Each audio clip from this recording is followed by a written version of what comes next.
20 plus games, about 350 achievements, and over 500 hours of gameplay. Plants vs. Zombies. Every single title 100% completed. And when I say every title, I really do mean every title.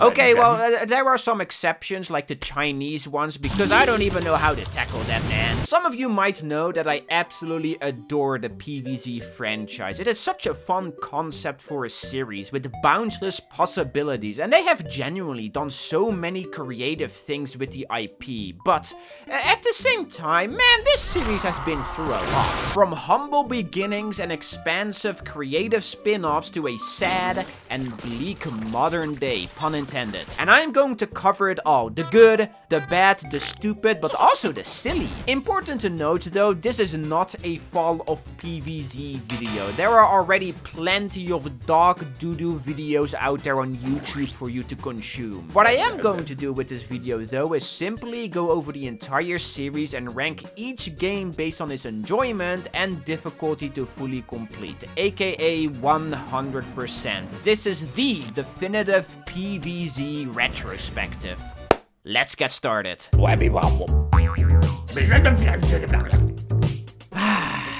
Good old Plants vs. Zombies. Guys, this game has always been rather special to me, so I would like to bring you on a little nostalgia trip. Around 2011, 2012, when I was 11-12 myself, yes, I am a filthy 2000 gremlin, sorry in advance, I got myself my very own iPod Touch, a 4th generation to be exact, and I loved that thing to death, man, before I accidentally put it in the washing machine. Because I'm a moron. Watching YouTube videos on the old busted up YouTube app that didn't even have the proper YouTube icon but this crusty ass TV, you gotta love it. FaceTiming with friends, taking funny pictures of my cat, and of course playing a crap ton of these little bite-sized mobile games. The mobile game market was very different back then, since a lot of these game companies were still figuring out how it all works, which made the scene feel very fresh and nuanced. Nowadays it's a completely different story, but it really was special back in the day, and some of my favorite mobile games even to this day come from this time period. Jetpack Joyride, Hill Climb Race, Angry Birds, Fruit Ninja, Cut the Rope, and of course Plants vs. Zombies. But out of all those titles I just mentioned, PvZ is the one that always stuck to me the most, and I've completed the game over 10 times at this point. Over the years, there have been many different ports/versions of Plants vs. Zombies, 6 big ones to be exact, which we're all gonna cover, don't you worry. But PvZ Game of the Year Edition is definitely the best and easiest way to experience the classic nowadays. There are no microtransactions, no wonky stretched out looking textures, no ads. I still hate the mobile game ones. Why did they add them to the phone version? Seriously? It's just good old PvZ. No extra bells and whistles needed. There is, however, one funky thing about PvZ worth mentioning before we dive into the sauce, and that's the fact that the entire title is built up from its core in a resolution of 600 by 800, which looks good, but when you bloat it up to full screen on a 1080p monitor, it does make the game look rather pixelated, and this goes for almost every version of the game. The reason for this is because the drawn textures in the game are really small and you can't really resize them bigger without them looking either pixelated or really blurry. For the purpose of this video, I did record it in full screen, but the proper way to experience it, in my opinion, is just playing it in windowed mode. There's also a certain wonky charm about playing old games in their native resolution, but you know, that might just be the unk status saying that. I don't know, man, I just think it's cute. So what is PvZ? Like, do I really need to explain this?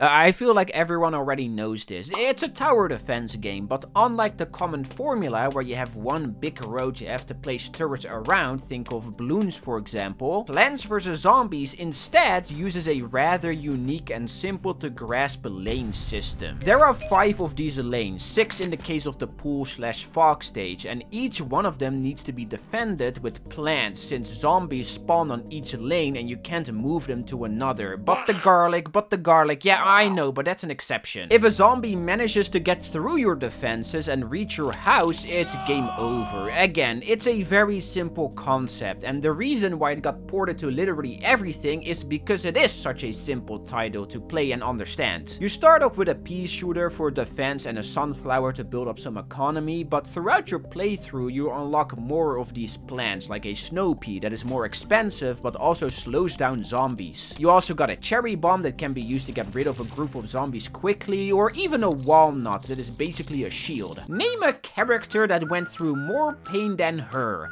I'll wait. Bro, they are literally tearing him apart. Look at the poor guy, man, come on. And just like the plants, you will also encounter a handful of different zombies throughout the game. From digging zombies to pogo stick zombies, screen door shield zombies, zombie bobsled team, and of course, ducky tube zombie. I don't need to say more. Some of these zombies need to be countered with the right plants, meaning before a level starts you need to think strategically what plants to pick and which ones to leave out. And this simple pick your seats mechanic really does keep the game feeling fresh, since it's fun to make a different line of defense each time. Will I pick broken OP Sigma or complete other garbage that is worthless? Pick your pick. Another little grain of sand the game throws at you are the different types of lawns. Every 10 levels beaten, the game will change a core mechanic by introducing a new stage. The second one of these, for example, simply called Night, stops dropping sun, meaning you have less economy to set up your defenses with. You also have Pool, which has a water lane that you can plant water plants or lily pads in, or the Roof, which has a slope that a lot of plants can't shoot over, forcing you to use catapults. There aren't a lot of these stage gimmicks, to be fair, but they do spice things up nicely, and yeah, that's basically the bread and butter of PvZ. I mean, the game also has some mini games like the all-time classic Walnut Bowling, or a literal gambling mini game. No wonder EA bought PopCap in 2011. Vase Breaker, iZombie, Whack-A-Zombie, but again, it's all pretty simple. It's just that PvZ is a very simple casual game to its core. If you're only focused on the campaign, you can finish it in about 5 to 6-ish hours. Here's the thing though, I never really thought that the core gameplay loop of PvZ was ever really spectacular or anything. I mean, it's fun, it's addictive, but it's still a very, very basic tower defense game that you don't have to put too much thought into. In my eyes, there are two main aspects of the game that makes it click, to not just me, but also for so many other people. One, it's a lot of little pleasures like getting a symmetric defense or the little sound effects of planting plants. And two, what really carries it high for me, the presentation, the art, music, art direction. Goddamn Crazy Dave. Name one character with more swag than Crazy Dave. You can't. You just can't. I mean, sure, PvZ's art style is a little rough. Some of the plants do look a bit dated, but it has so much soul, man. Rich Werner had a vision, and I think he absolutely nailed it. The main menu alone, for example, already has a bucket load of personality, and when you click on adventure, that used to scare the living hell out of me when I was a kid, and it has become such a core memory of my youth. I love the designs of all the zombies and how they keep using the same base model but just dress it up differently. I love Crazy Dave's dialogue and his little mumble sound effects, the awfully scribbled notes the zombies give to you, that goddamn Bungie zombie with his goofy ass scream. You know about all those garbage, soulless cash grabs you have to pay $80 for? PvZ is the solar opposite of that. It's soulful, and it's only 5. Only 5 doodads. And that's not even mentioning the music. Ooh! For this video, I had to play this game a lot, like over 100 hours or so, and the only reason why I didn't go insane was because of that soundtrack. The game hits you with the calm before the storm, choose your seats, you know. Got a little loon boon in the mix to get you pumped up. But then we get a bit spooky with rigor mortis. Ooh, and of course, Grace the Roof. This is my favorite song from the first game, and every time I get to the roof stage, I just start humming the song like a crazy person. It is such a vibe. I think it has mostly to do with that one certain part that goes like...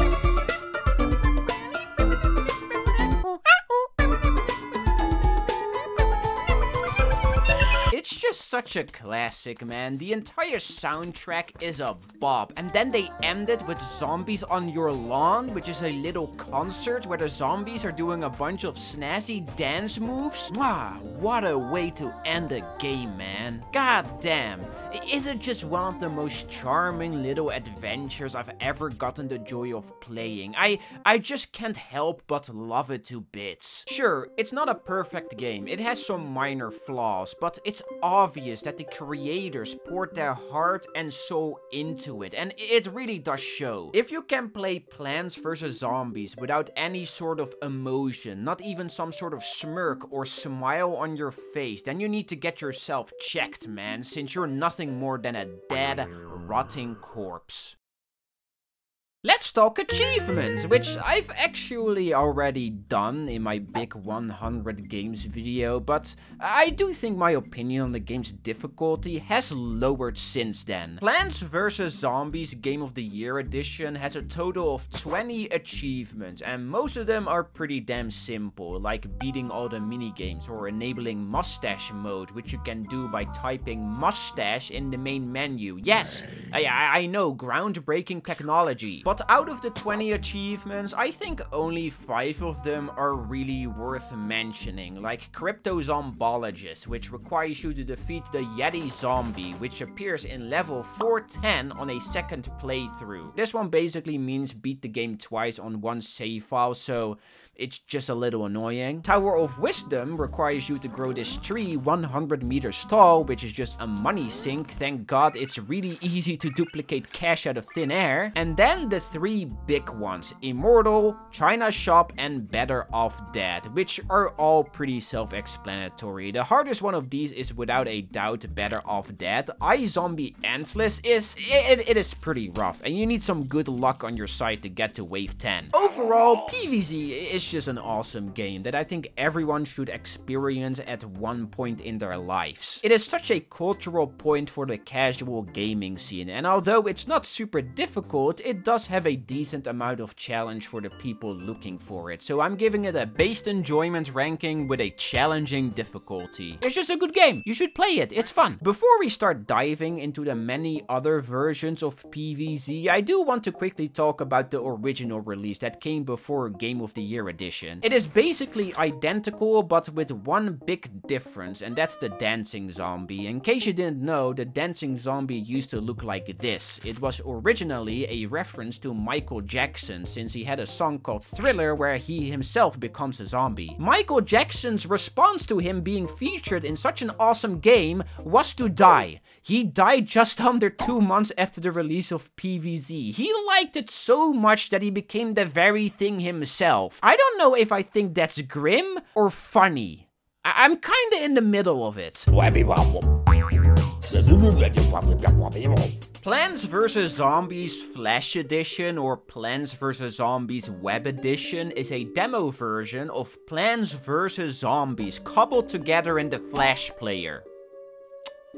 Yeah, that's it. This one is just such an oddity. Like, it's a specimen that's interesting to inspect if you're really into Plants vs. Zombies, but besides that, there's no real reason for you to check it out anymore. It took me about an hour to beat, and once you complete level 2-4, Crazy Dave pops on your screen and tells you to buy the full game, and then you get this very cool advert with a really high resolution picture of the Zen Garden. You see that starfruit over there? That's my son. If you press quit, however, you can get back to the main menu and play a weirdly limited version of Survival and Vase Breaker, but that's all it has to offer. I mean, it's a demo version of PvZ. You're getting what you're expecting. Yes, it looks crunchy, yes, it lags like crazy, but it also has some fun jank that is just kinda interesting. Like the fact that the Survival and minigame buttons in the main menu are swapped. Yeah, I know, we're starting off strong. The UI elements are also bigger for some reason. The entire lawn is moved a bit more down. The snow pea makes a different sound when it shoots. The plants and zombies don't have little shadows below them. It's a lot of these little changes that are just funny to catch. However, there are two mildly big differences that were kind of surprising to me while playing this version. One, you get the squash after beating level 1-5 instead of the potato mine. This was such an epiphany for me, man. You have no idea. My entire life, I always felt that the squash was a stage 1 plant, but it isn't. It's a stage 3 plant. And the reason why I always felt like it was a stage 1 plant was because it kinda is, but only in the Flash version of the game, which was the first version of PvZ I played on the school computers when I was like 9 years old. Le mind blown. Awesome sauce style. And the second thing that kinda surprised me were the Giga football zombies that appear in the Vase Breaker minigame. These don't show up in the full version of Plants vs. Zombies, so I guess you could say it's a Flash version exclusive. I don't know, man. They aren't even that special. They are just normal football zombies, but with gargantuar levels of health, meaning a squash won't insta-kill them. Again, this version of PvZ is funny to check out if you're really into the series, but besides that, there is no real reason to go out of your way to play it. Still though, it's PvZ, and PvZ is a lot of fun, even if it's just a demo, so good enjoyment ranking with baby difficulty, but you know, just buy Game of the Year edition. What are you doing?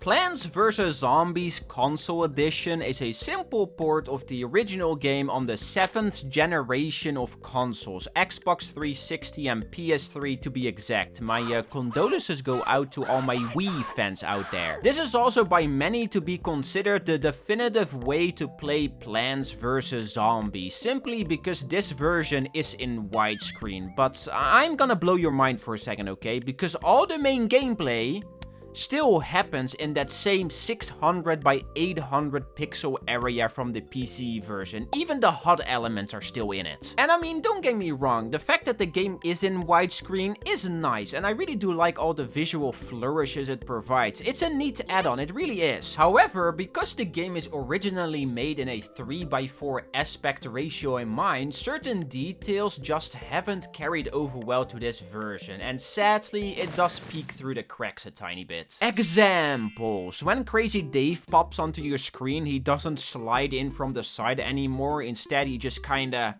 materializes out of thin air, and when he leaves, he just awkwardly disappears, not even leaving behind a puff of smoke. The final boss keeps popping its limbs in and out of existence. The Zen Garden music is also missing an instrument for some strange reason. This one is just very confusing. They also had to add these hedges in the first 4 stages, so you couldn't see the zombies appear from a mile away, and this works for the pool and fog stages, but for the front lawn, it makes no sense to have a hedge here. I get why it's here, but it still looks really jarring. In certain parts, the presentation is great. It's an upgrade. Like the main menus, for example, they have a lot of sauce, but in other parts, it looks a tad too shoddy. It has a lot of little annoying gripes. They are minor, but they are gripes nonetheless. I do think it's an overall visual upgrade, don't get me wrong, but in my opinion, I already said this, but there's a certain magic charm about the original look and feel, and that's 100% nostalgia speaking, don't get it twisted. But that's presentation. Gameplay wise,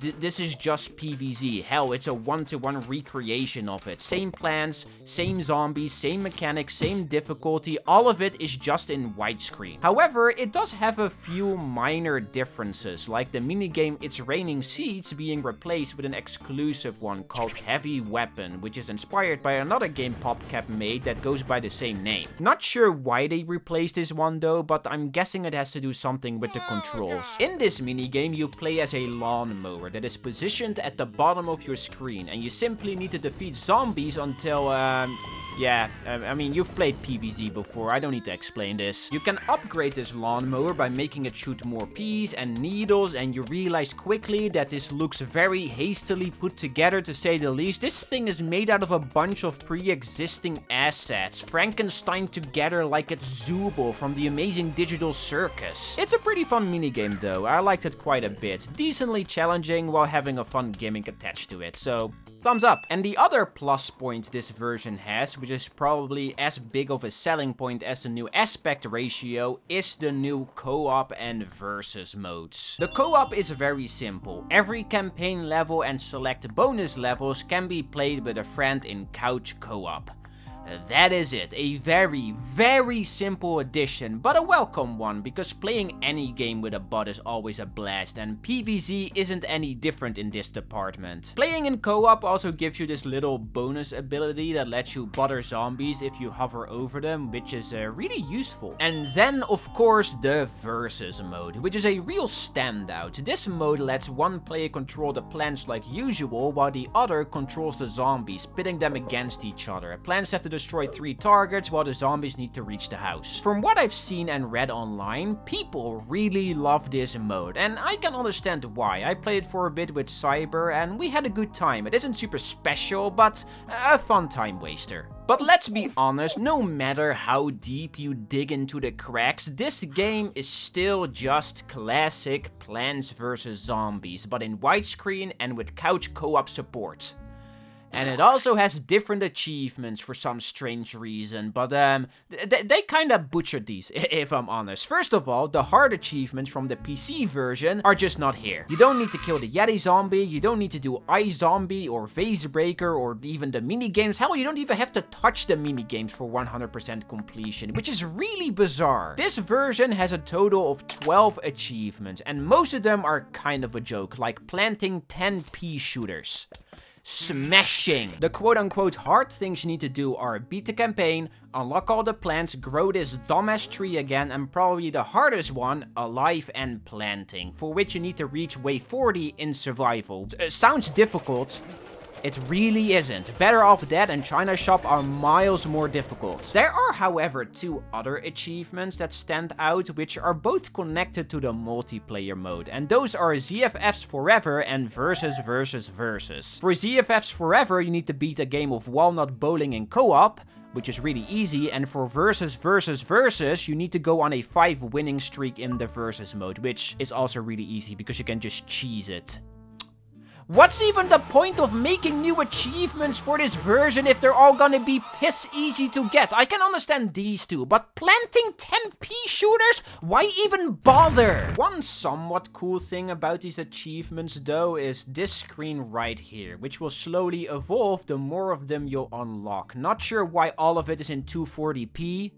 But it is, and this guy's kind of funny, I guess. The base campaign is still the same difficulty though, it's just the achievements that have been dumbed down. But overall, this game is still fun to go through, and if you don't care about achievements, I can even see this as an overall better version of the game, so I'll give it a base enjoyment ranking with a doable difficulty. The Xbox has one more game that's worth buying the console for. Good job, Microsoft. I should also mention that there is actually a third version of this version for the PS Vita, which I'm not going to complete since it's almost 1-to-1. The only big differences is that it removes the co-op features and replaces it with Zombatar. I haven't even talked about Zombatar because who even cares, let's be honest. And it also includes a handful of the achievements from the mobile version, but that's it. It's a cute version of PvZ, so have this super job star sticker, I guess.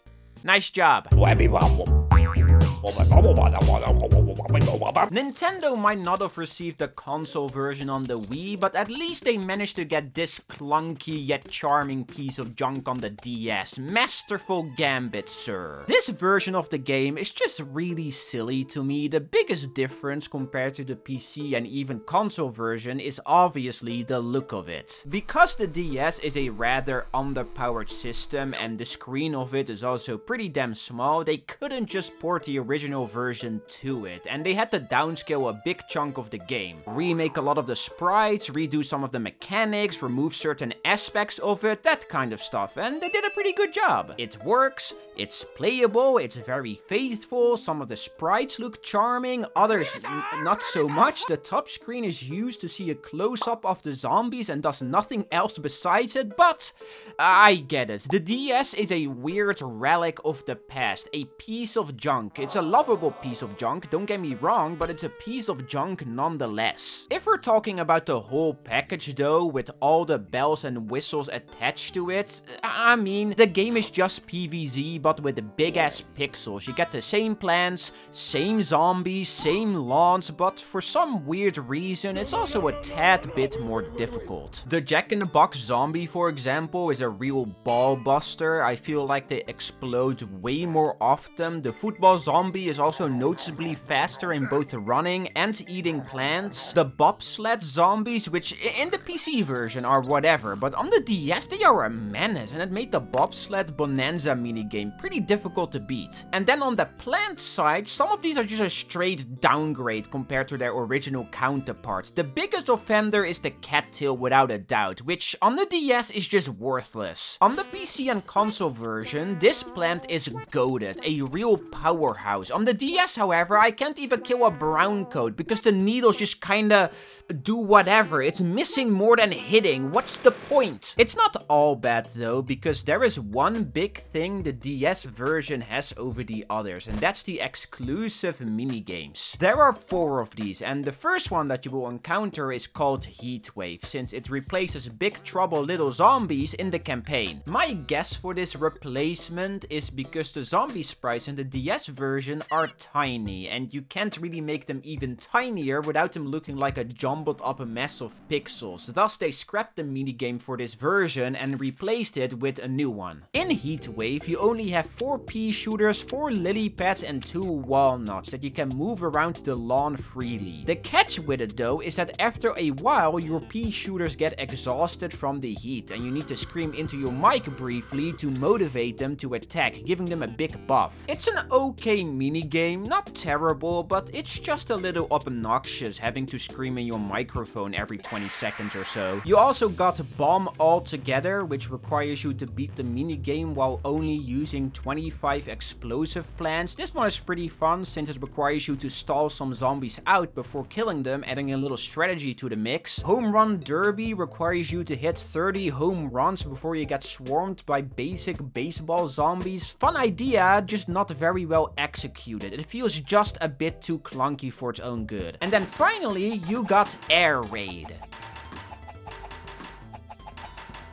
I mean, I wouldn't say it's good, but it is very funny though, so it gets bonus points for that. There is one more minigame though, called Zombie Trap, but for some reason my version of the game didn't have it, and I'm not fully sure why. But in this, you just herd zombies in a cage, and then those zombies get brutally torn apart by crows. Yippee! The minigame Zombie Nimble, Zombie Quick is also not here for some reason. I'm not completely sure why, but I'm guessing it's a somewhat similar reason to why Big Trouble Little Zombie was removed. It also has the versus mode from the console version, but I just couldn't get it to work. There are trash can holding zombies also from the console version. The audio and music is greatly reduced in quality. It has a unique loading screen. It's a cute version, and the best way to describe it is that it is competent. It works. It does its thing of being a PvZ game on the DS, and if you have no other way to play the game, which is a little weird, just saying, this is a fine way to experience the classic. There was also a bundle for the DS version that came with a little pea shooter stylus that you could use on your system, which is very cute. Achievement wise, it's also a little funky, since just like the console version, it only has 12 of them, but unlike that version, these are actually well designed and challenging. Although a lot of these have slightly different goals compared to their PC counterparts, you basically have to do the same for 100% completion, just with a slight tweak. Like, you don't need to do Vase Breaker and iZombie Endless, rather you just have to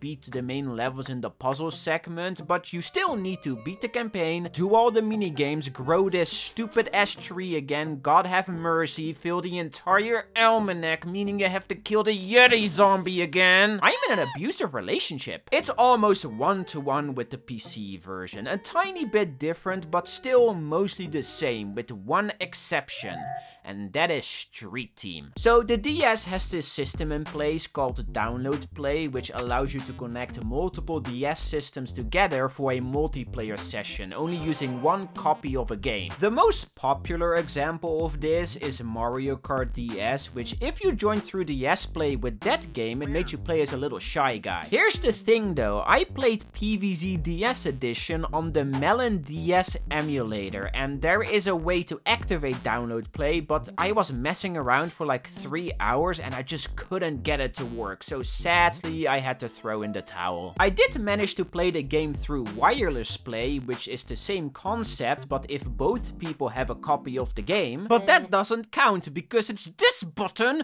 and not that one. Make it make sense! Overall though, this game is alright. It's still PvZ, and PvZ once again is a lot of fun. It does chug a little and sometimes it's hard to see what's going on, but the visual style it has is very endearing, so I'd give it a good enjoyment ranking with a challenging difficulty. In other words, this is like the sinister doppelganger of the original PvZ, kinda like a retap, and it's evil.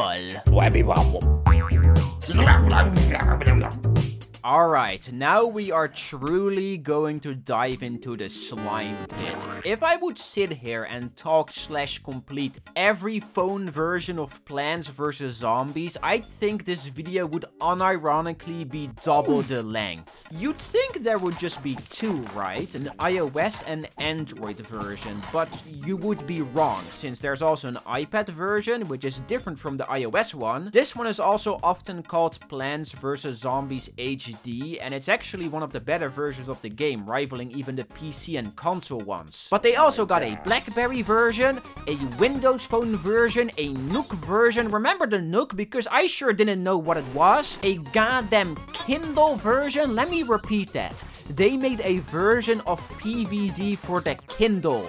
Guys, the Kindle! And every single one of these is just slightly different. They might have an exclusive minigame, or a different main menu, different achievements, slightly altered visuals. It's a mess to keep track of. I tried, I really did, but I'm just truly lost. Now, two things. One, playing and completing like 7 more versions of Plants vs Zombies would genuinely drain me dry, so I'm not gonna do that. And two, almost every one of these versions has been delisted, and you can't get them legitimately anymore. Even the iOS and Android editions are gone, removed in 2017, and they are replaced by a new one called Plants vs Zombies Free.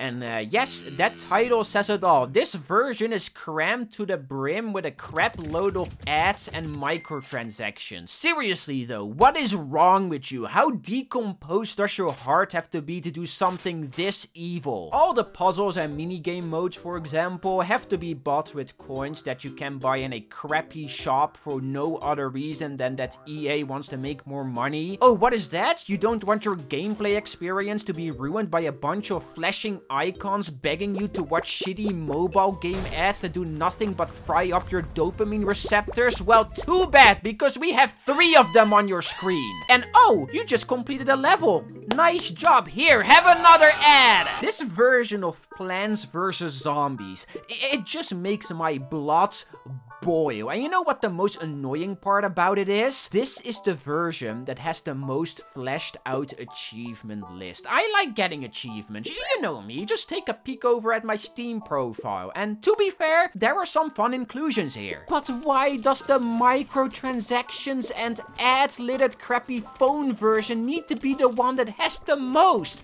Fuck you. Seriously, I hate you so much. I wanted to do it, guys. I really did. But after playing this game like 5 times in a row, I genuinely can't be bothered to play it again. But objectively shit. I would like to retain the small sliver of sanity that I have left. If you really think about it though, I did kind of complete the iOS version all the way back in like 2012. I have no proof of this, but you have to take my word for it since I refuse to buy into this abominable shit show of a game. I don't even have a lot of interesting things to say about it when it comes to some of the differences, but I'll try. The zombies have comically big heads, which is pretty funny, I guess. The game also isn't pixelated like the PC version and instead has this weird filter applied to each sprite, smoothing it out, which I don't hate, but it does look a little funky in some places. There is an exclusive puzzle mode called The Last Stand based on the minigame The Last Stand. I actually kind of like this inclusion. Too bad you have to buy it with coins. The survival hard levels are removed. The zombies on your lawn credit song is also removed. I guess Laura Shigehara didn't give permission or something, which is totally understandable. You don't even get a silver sunflower trophy when you beat adventure mode. That's like the most basic thing. What are we even doing? And then the achievements. Man, fully completing PvZ Mobile Free is probably the hardest one to do out of all the versions out there. Not because it's actually difficult, but rather because it's really goddamn monotonous to do so. All the big boy achievements from the PC version are here though, except these two. For some reason, I don't know why. But you still need to defeat the Yeti zombie, collect all the plants, wave 10 and iZombie antlers, complete all the minigames, blah blah blah blah. You get the gist of it. But the reason why a lot of these suck now is because they force you to give in to the EA greed. To play a minigame, you either have to buy said minigame for about 10k coins or watch an ad so you can play it once, just once. You want to play iZombie? Pay up. Want to progress in Vase Breaker? Pay up. You want to try get the Lucky Spin achievement requiring you to play the slot machine minigame? Watch an ad every time you want to attempt it. Which, by the way, getting 3 diamonds in 1 spin is less than a 0.5% chance of happening. You see the problem here? This is the main reason why I'm not going to fully complete this game. I refuse to give into the greed. Yes, you can still play the game in flight mode to stop getting ads, but that also means you can't do a lot of the content since it forces you to watch ads for certain parts, so you just hit a brick wall. And it's such a shame because I like a lot of the mobile exclusive achievements. It's just the way the game is structured that ruins it. So I'm sorry, I lied when I said I fully completed every PvZ game, but please don't get mad at me, blame this dumbass. So yeah, stinky enjoyment ranking with infuriating difficulty. Stupid game. Stupid. It's stupid. I don't know what else you want to hear from me. I know what some of you might be thinking. Java? Like Minecraft engine Java? Yes. Kind of. Let me explain. Before smartphones were the hip new thing, you had these clunky pieces of junk. Old classic phones that could run G2ME software. G2ME stands for Java 2 Micro Edition, which was a more limited version of the Java software designed for smaller devices with a limited processing power, aka old junky phones. Again, this was before smartphones were the norm, so a lot of game companies were making games for these phones in mind, and quite a few big IPs made games with the G2ME software. There is a Rayman golf game, a Pac-Man race game, 2 full fleshed out Doom RPG games, Space Invaders, Sims, Worms, Tetris. They even had a goddamn Spore game. Spore! Remember Spore? But in that sea of G2ME games, there was also a port of Plants vs. Zombies. Do you want to know what it looks like?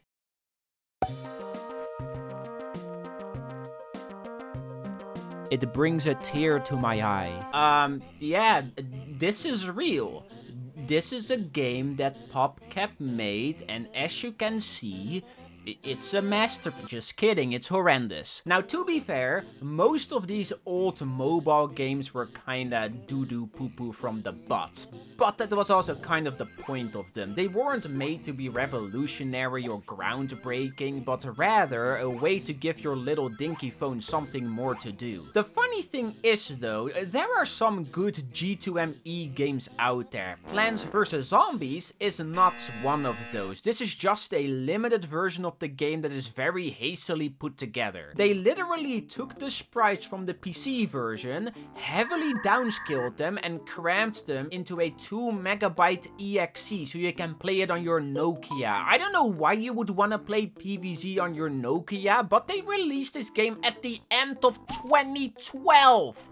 Why? To be fair though, the fact that this game is less than 2 MB in size is kinda cool. The game itself not so much though. Everything from how it looks to how it feels just feels wonky. And it's not even mentioning that a lot of the content had to be removed. Like the extra modes, minigames, puzzles, survival, yeah, those have all been completely axed. And the only thing you can play is the adventure mode. But even in that, the minigames have been removed, meaning you can't play walnut bowling. That is a crime and you should be in jail. 17 of the 49 plants are also just not present here. There is no Zomboni, no bungee zombie, no dolphin rider zombie. The backup dancers still have the old design. Like, how do you even mess that up? The fog stage doesn't have fog. That's like the whole gimmick of it. And there is one song, a 30-second loop that isn't even a Plants vs. Zombies song. Also, look what it says when you collect the silver sunflower trophy after defeating Dr. Zomboss.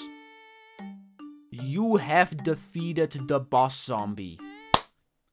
This game is a masterpiece, man.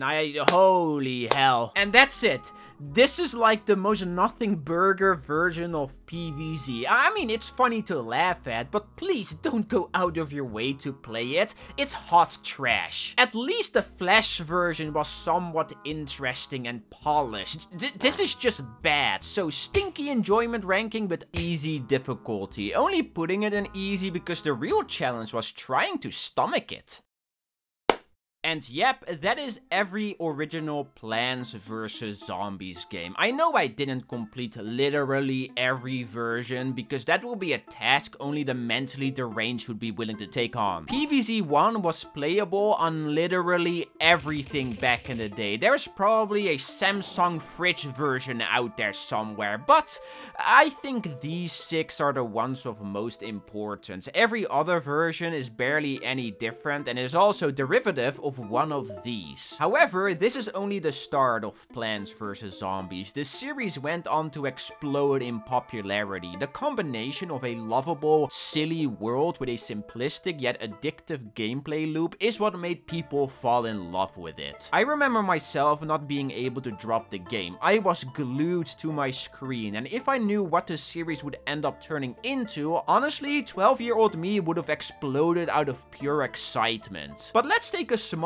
detour first, because there are 2 other PvZ 1-ish games I would like to talk about, starting with Pinball.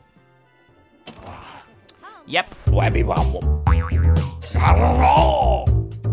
Okay, well, this isn't technically a full fleshed out game, but rather a DLC for a game called Pinball FX2. As you may guess, Pinball FX2 is a pinball game. To be more specific, it's a collection of virtual pinball tables. It has some original ones, but the big selling point is without question the collab tables. They got Marvel, they got Star Wars, they got Portal, which I wished I talked about in my big Half-Life Plus Portal video. They got Family Guy. Holy crap, Lois. And specifically for this video, they also got a Plants vs. Zombies table. And this is pinball. It sure is pinball with a PvZ theme. What else do you want me to say about it? Fun Foco fact. I kinda like myself a bit of pinball. I'm not like a mega fan or anything, but if I see a table IRL, I would be down to pump a few quarters in it, trying to go for a high score. But the virtual pinball machines, on the other hand, I always found them to be rather out of place. I think the whole fun of pinball is that it is a very physical experience. Carrying that over to a digital format works, but it also loses a bit of the magic that makes it special, in my opinion. Also, when people say pinball game, I always think about Mario Pinball Land, where Mario gets crushed into a ball. Now that's what I call a video game. There is, however, one big problem with Pinball FX2 though, and that's that the game has been delisted from Steam. You can still download it by typing this into your run application window, but you will only be able to play one table. Every other one had to be bought, which you can't do anymore. Thankfully though, a lot of the tables from Pinball FX2 have been ported over to newer versions, except, you guessed it,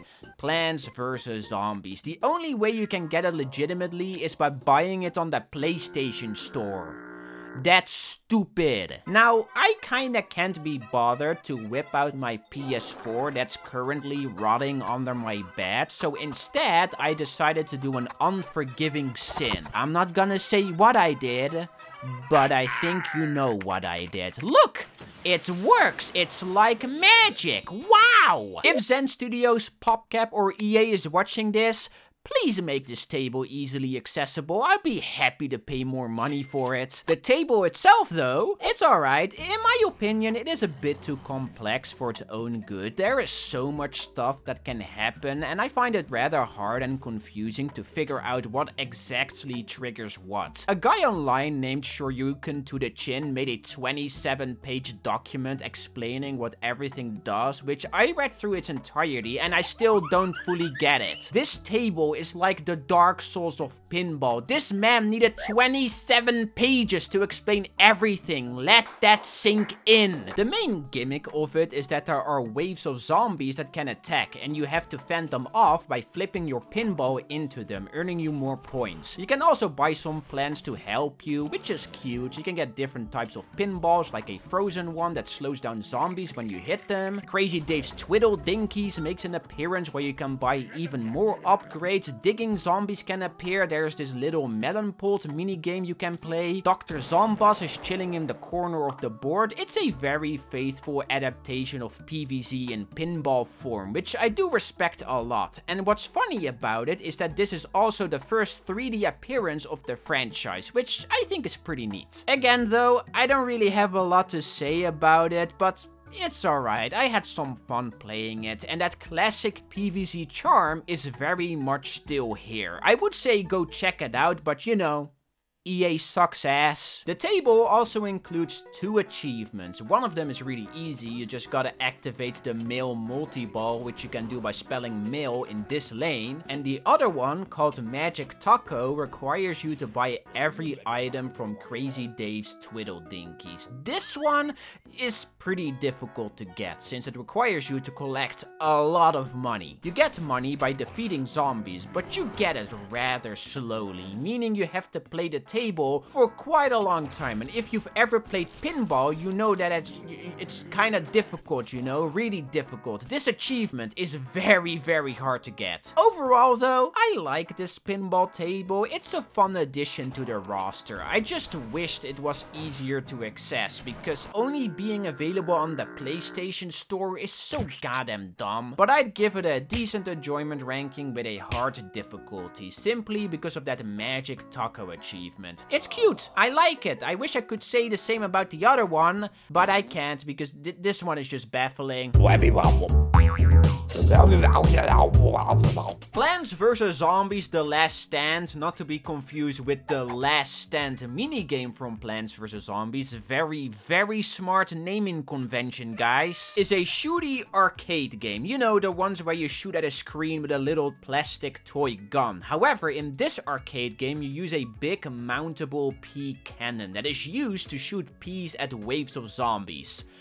That is the game. It is simple, absurdly simple. It's probably the simplest gun-based arcade game I've ever seen. Now, obviously, there is one big problem with me showcasing this game. I have no idea where I can find one of these game cabinets, and buying the whole thing is kind of a no-go. These things are bulky and expensive. expensive as hell. I'm talking a couple of grand. But thankfully, at the start of this year, 2025, someone dumped the entire arcade game online, meaning you can play it on your PC with just a mouse instead of having to use a big bulky pea shooter cannon, making it very convenient to play and record. Setting the game up on your PC is kind of a nightmare though. I had to jump through a couple of hoops to get it to work, but with the help of Hey I'm Jay, I did manage to set everything up properly, so big thanks to them. Here, have a big lollipop and a little propeller head. Good job. Make sure to subscribe to their channel and like leave a like or something. I don't know. Also, this is how I played the game. You see the monitor I'm playing it on? Yeah, I stole that from Cyber because I can't rotate my monitor. Sorry. In short though, this game's not good.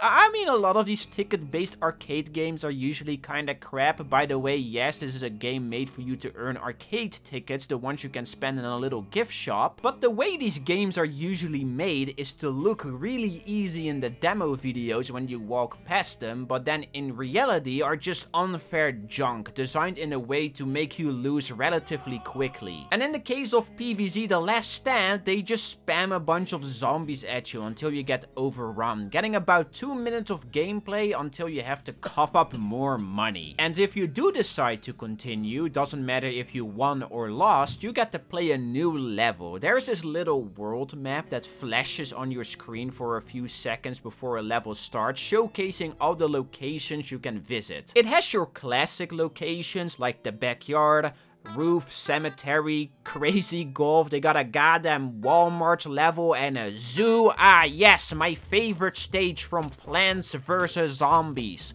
the local zoo. There are 10 of these levels in total, but they don't really change up anything besides the environment surrounding you. Some stages do give you a different special zombie that starts appearing about a minute into your game, like the pole vaulting zombie or a pogo stick zombie, but there's no different strategy to take them out. You just shoot them until they drop. Even the dancing zombie doesn't do anything. You'd think he spawned more zombies because that's his whole thing in the original. But no, he just dances here. That's his special ability, doing a little jig. If you decide to cough up money 10 times in one sitting though, going through every level, you'll reach the final one.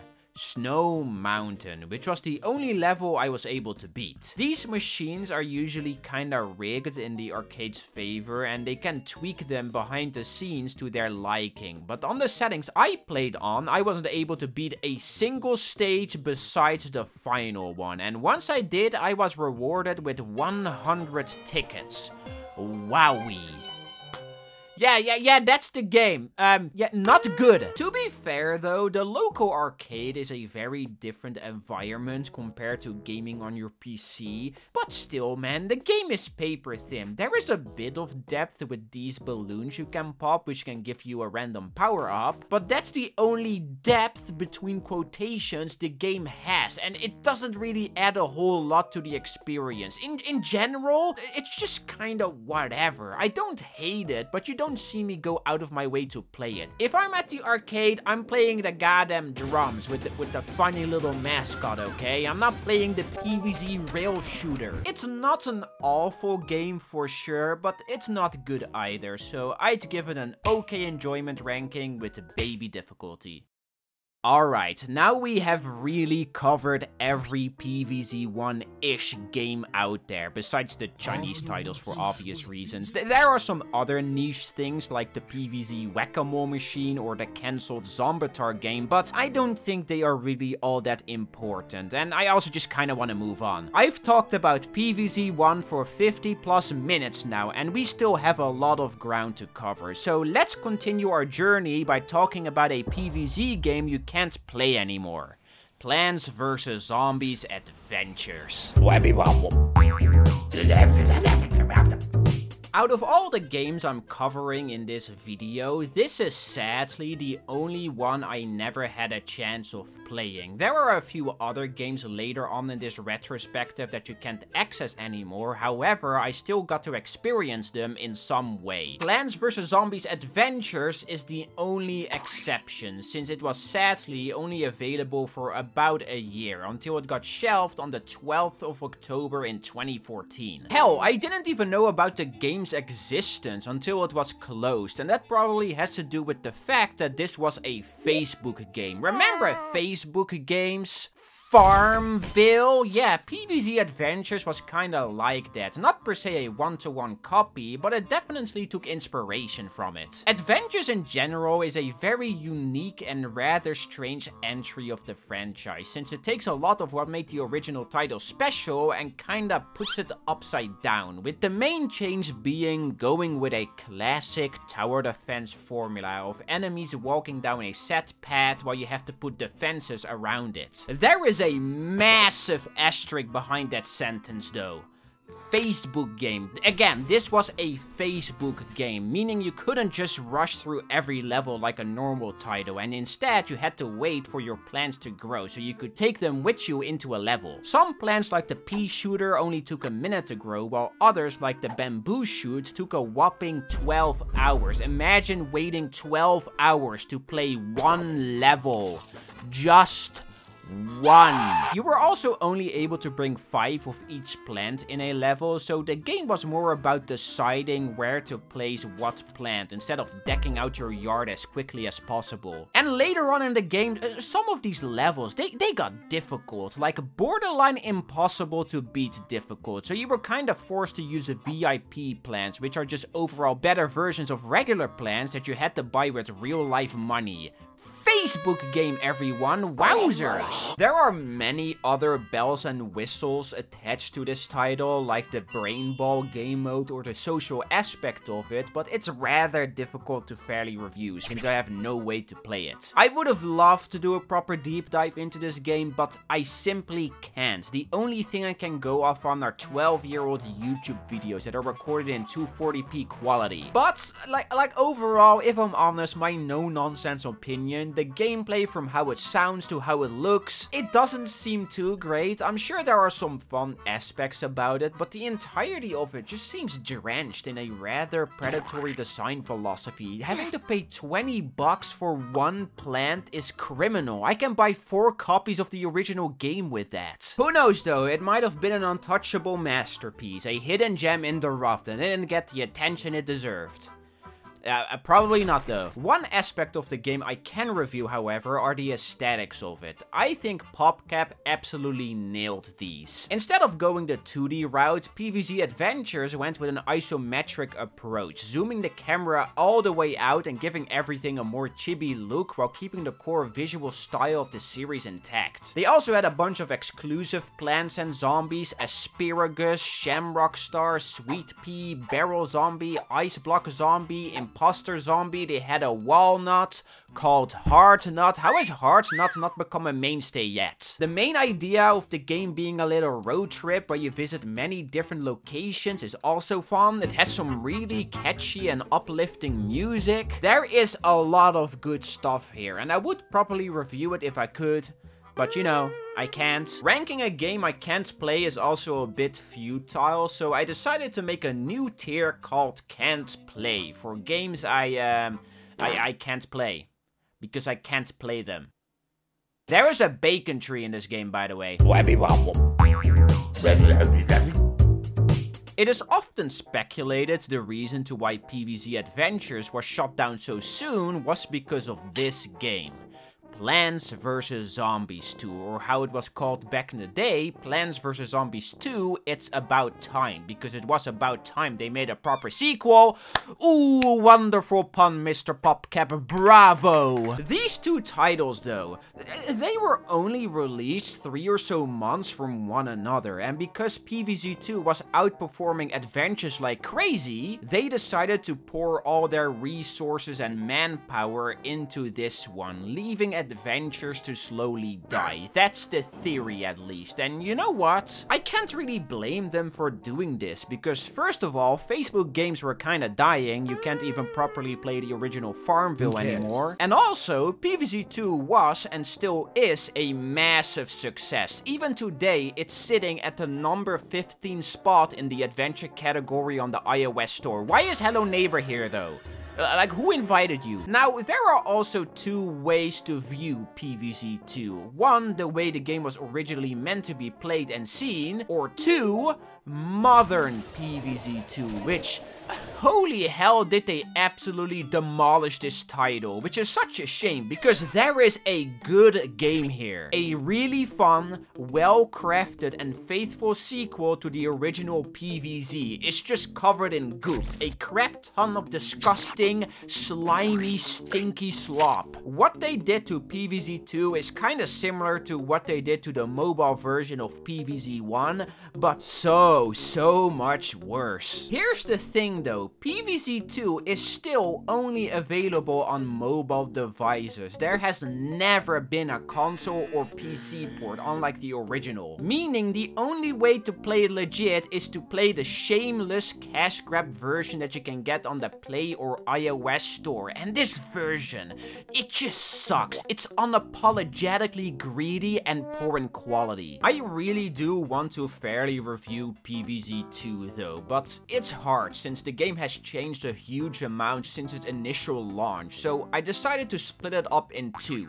Classic PvZ 2 and modern PvZ 2. For modern PvZ 2, I'm talking about the newest version you can get on the Play and iOS store, but for classic PvZ 2, I'm talking about one of the versions released in 2016, just after Modern Day Part 2 was added, but also before plant leveling, which, by the way, this whole plant leveling system is such a scam, man. You have no idea. The reason to why I'm splitting this game up is because the gameplay of modern PvZ 2 is just so heavily affected by its monetization. Don't get me wrong, classic PvZ 2 also had monetization, but it wasn't nearly as egregious, and I might even say it was pretty fair. So without further ado, classic PvZ 2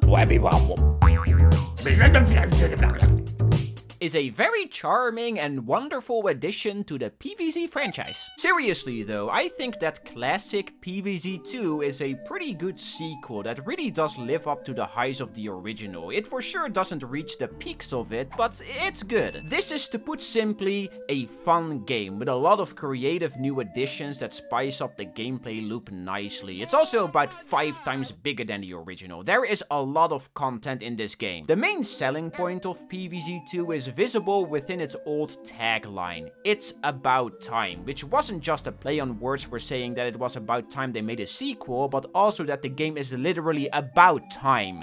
Time travel, baby, yeah! While PvZ 1 was about defending all angles of your house against waves of zombies, PvZ 2 is about defending your house in a handful of time periods, ranging from the old Wild West to the far future. From the frosty caves of 12,000 BC to the beaches of the 1960s, and every one of these time periods is its own world, consisting of about 20 to 30-ish levels each. In comparison, okay, the original game had 5 stages with 10 levels each. PvZ 2 has 11 stages with over 300 levels in total. This game is big. You might even say a little too big. At times it does feel like the game is stretching itself out fairly thin. But what's fun about these worlds though is that each one of them brings along its own mechanics, plants, zombies, and just overall theming to set itself apart. Changing tides in Big Wave Beach, mechs in Far Future, slider tiles in Frostbite Caves, the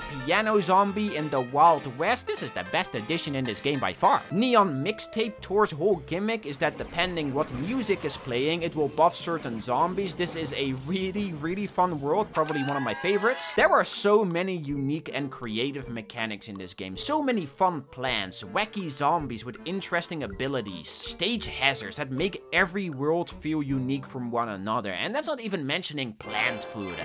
I love plant food, man. It is such a fun addition, giving every plant a little power up to aid you in defeating zombies. Genius, simply genius. Another new addition addition of PvZ2 that isn't as big of a hit in my opinion are Brainbusters, which you can kinda see as a replacement of minigames from the original. A Brainbuster level is basically a standard normal level with an added objective or condition, like having to beat a level while not being able to plant plants on Dave's mold colonies, or don't spend more than X sun, survive and protect the endangered plants, that kind of stuff. Some worlds also have world exclusive Brainbusters, but it's still an overall downgrade in comparison to minigames. Some of these objectives feel very tacked on last minute instead of being fun experiments. The thing is though, they repeat these Brainbusters quite a lot to the point that they lose their charm, and be honest with me for a second, okay? What sounds more exciting? Playing a level where you have to produce X amount of sun, or gambling? Of course I'm going to choose gambling, man. What are you even thinking? Also, like, how are you going to make a PvZ game and not include walnut bowling? That's like the iconic minigame, and I'm not taking this as compensation, okay? There are a lot of fun ideas here, though. The creativity does go through the roof, which is also why I'm very happy that the art direction of this game is as good as it is.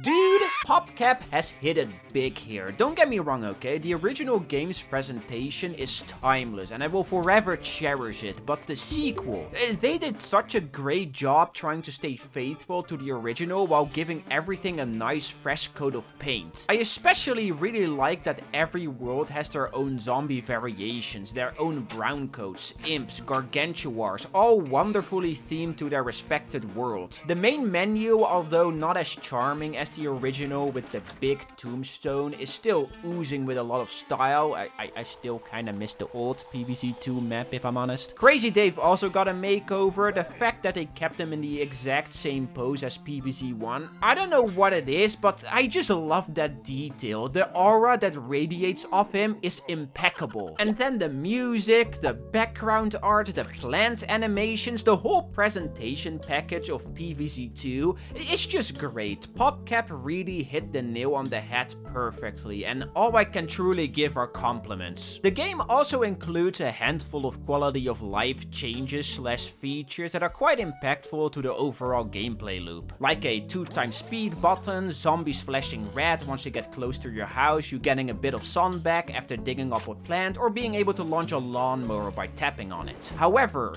there is one big change that had drastic implications for the entire game, and that is the new sun meta. When Plants vs. Zombies 2 first came out, each normal sized sun still gave you 25, just like the original, but the developers felt this was a bit too slow. So once 1.7 was released at the end of 2013, this was changed to 50. Because of this new sun meta, you were able to set up your defenses a lot quicker, plus the addition of plants like iceberg lettuce and Stalia means you can stall out the first few waves even more optimal, giving you that extra edge to get ready before a big wave starts pouring through. To compensate for this though, they made this game a lot more difficult, like a big chunk harder compared to its ancestor, and here is sadly where some of my issues start to arise. The game does have easier stages like Frostbite Caves or Pirate Seas, but others are just frustrating messes, with the worst contender in my opinion being Jurassic Marsh. This world feels borderline unfair at times, mainly because of the dinosaurs. They screw up your defenses so quickly, with so little sweat that it becomes annoying. Big Wave Beach is another one. A low tide can just instantly screw you over, and the fisherman zombies are the bane of my existence. Don't even get me started on this asswipe though. He's going straight into F tier. But where I think the core gameplay loop of PvZ2 truly just crumbles apart is within these three little icons. They are basically lifesavers, and if you tap on one of them, you can activate a special power that lets you dispatch a bunch of zombies quickly in exchange for some in-game coins. You can get coins in a multitude of ways, mainly from just playing the game, but you can also buy them with money. My favorite! The reason why I really do not like this mechanic is because the game is kinda designed designed around it. I'm pretty sure they made a lot of these levels really hard on purpose, so you are kinda pressured into using one of these power-ups. You aren't forced to use them, but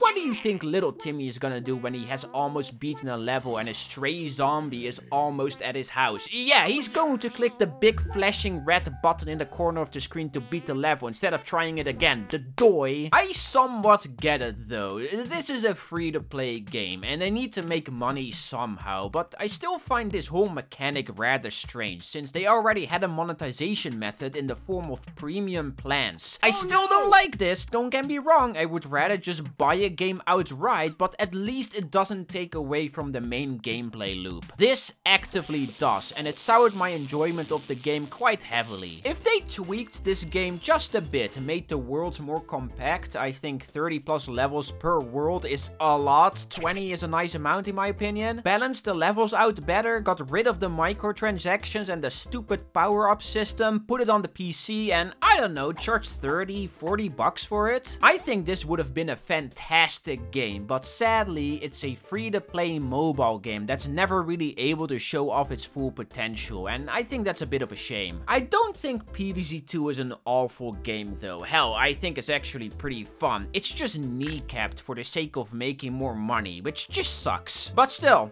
it's a fun game, so I'd give it a good enjoyment ranking. I think that is fair. But modern PvZ 2 on the other hand, this game has become a goddamn disgrace. It is sad with a capital S. Modern PvZ 2 is a barren shell to its former glory. Although all the core components are still here and functional, they have bloated this game with so much crap and unnecessary additions over the years that it has become a stain on the entire series, and that is not an exaggeration, okay? There are many reasons to why PvZ 2 has declined in quality over the years, but one of them stands above the rest by a mile, and that is plant leveling. I already said this, but plant leveling is a straight up scam, man. Not only is it a way for PopCap and EA to squeeze every last cent out of your wallet, but it's also a mechanic that fundamentally ruins the game to its core. A very underappreciated aspect of the entire PvZ franchise has always been consistency. You don't really think about this a lot when playing the games, but it really is a core staple. A brown coat, for example, always takes 10 P shots to take out. Potato mines take 14 seconds to prime. The Bloomerang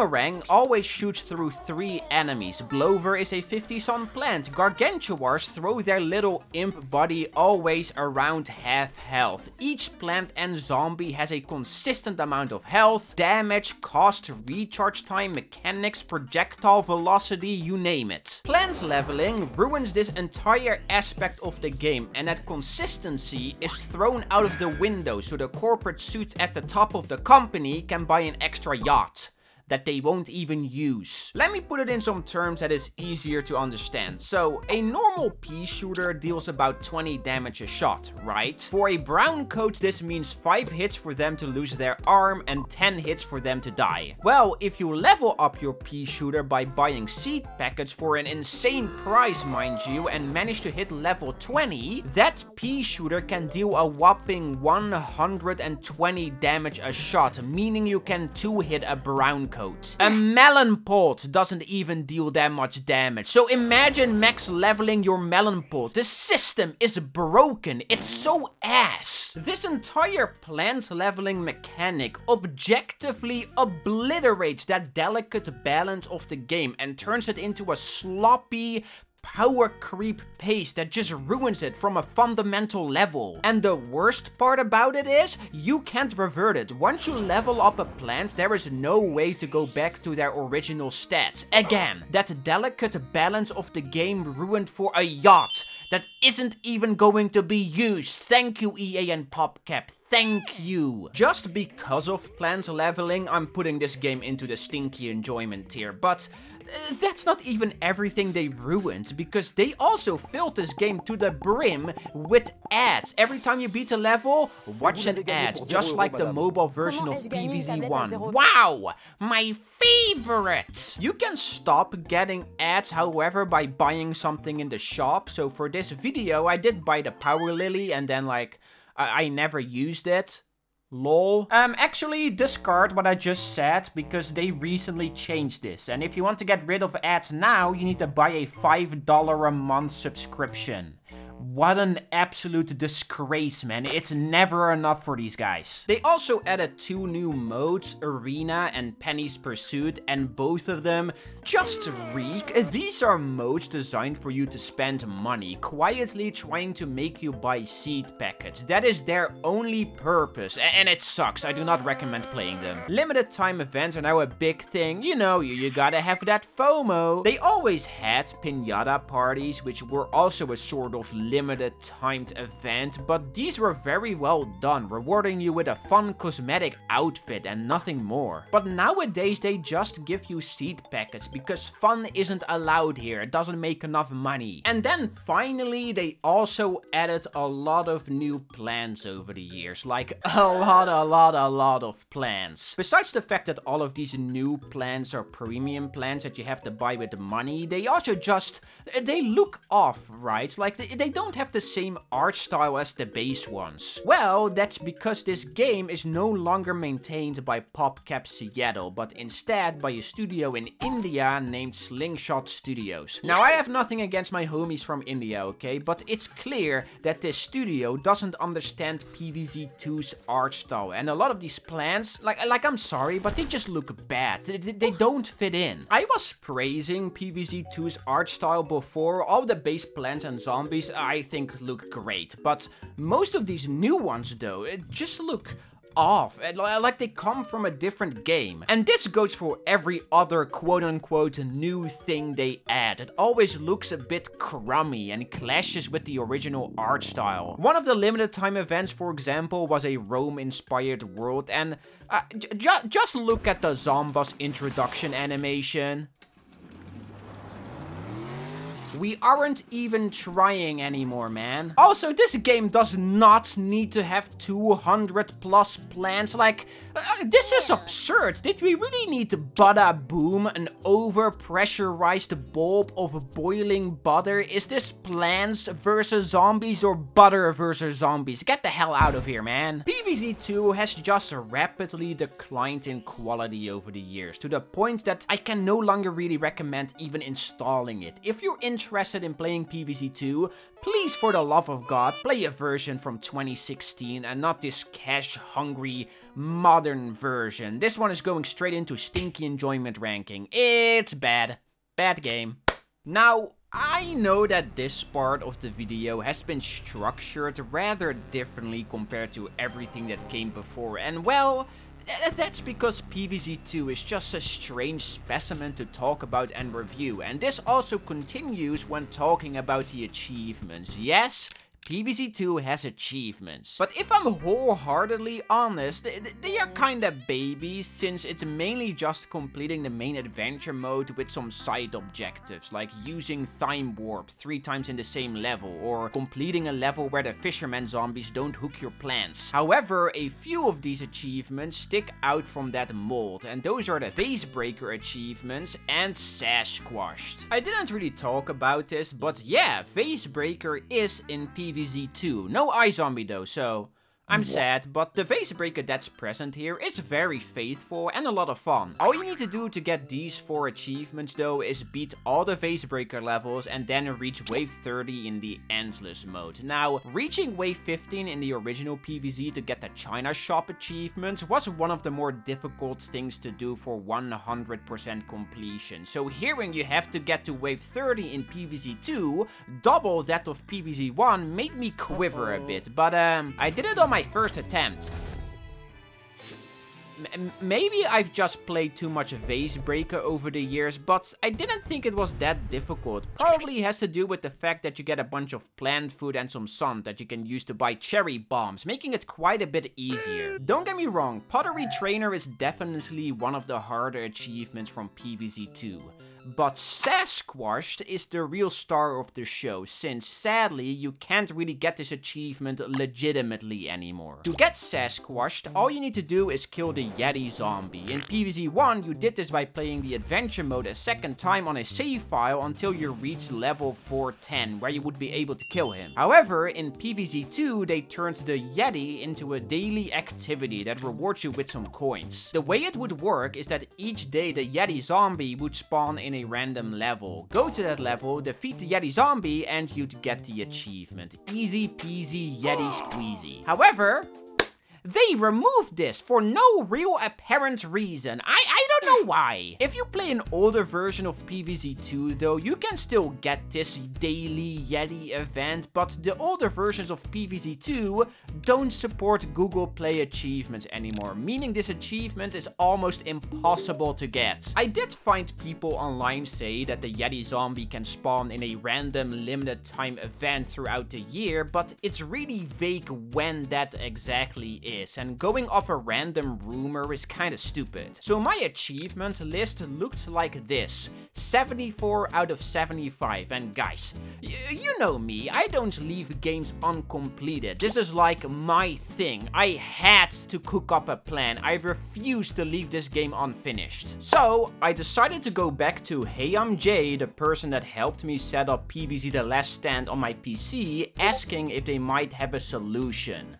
They did, giving me a mod that would spawn the Yeti zombie on day 1 of ancient Egypt. So I installed the mod by messing with some files, booted up the game, went to ancient Egypt day 1, and there he was. I did it. This is just stupid beyond belief, man. Making me mod a game to get 100% completion is dumb. It's really dumb. We'll get to you in a bit, okay? Don't you worry. So once again, big thanks to Hey I'm Jay. Subscribe. This game is getting a challenging difficulty ranking. Can we move on now? Are we done with PvZ 2? God damn it, man. Imagine, okay? Plants vs. Zombies 2, but it's only the first 2 worlds. Yeah, that's basically Use Your Brain's Edu, or well, I should say was, because this game is no longer available. Use Your Brain's Edu is lost media? Devastating, I know. This is a very strange entry of the PvZ franchise. I've talked about a lot of PvZ 1 versions in this video, but PvZ 2 has only 2 of them. The version I spent over 20 minutes talking about, and this one, Use Your Brain's Edu, which was actually a project made in collaboration with another company called Glass Lab Games. Glass Lab Games was a non-profit company that made slightly modified versions of pre-existing games in collaboration with the original studios for students. The goal of it was to extract data from those students so that teachers could make reports out of it and show that data back to the students so they can reflect on it. In other words, they made modified versions of games that were used to teach problem-solving skills, which, you know, PvZ 2 fits into that mold pretty damn well. Glass Lab Games, however, doesn't exist anymore. They stopped posting on their Twitter account around 2016, and if you go to their website, glasslabgames.org, it redirects you to Henlon Law, which is it's completely unrelated and kind of funny. I don't know why they bought this domain. They even have a top 100 trial lawyer sticker on their website. That's pretty awesome, I guess. Better call Henlon Law. However, because Glass Lab Games doesn't exist anymore, all of their games have basically become lost media. And this also includes Use Your Brain's Edu, meaning I can't play this title properly. There is, however, a small amount of information about the game online, mainly for YouTube videos uploaded by the official Glass Lab's YouTube channel. My favorite one of these is the trailer. I mean, just look at Crazy Dave. It doesn't matter how crusty he looks, he's still horror farming 24/7, man, I'm telling you. And these 4 videos is the only gameplay of the title online. That is not a joke, seriously, a total of about 4-ish minutes.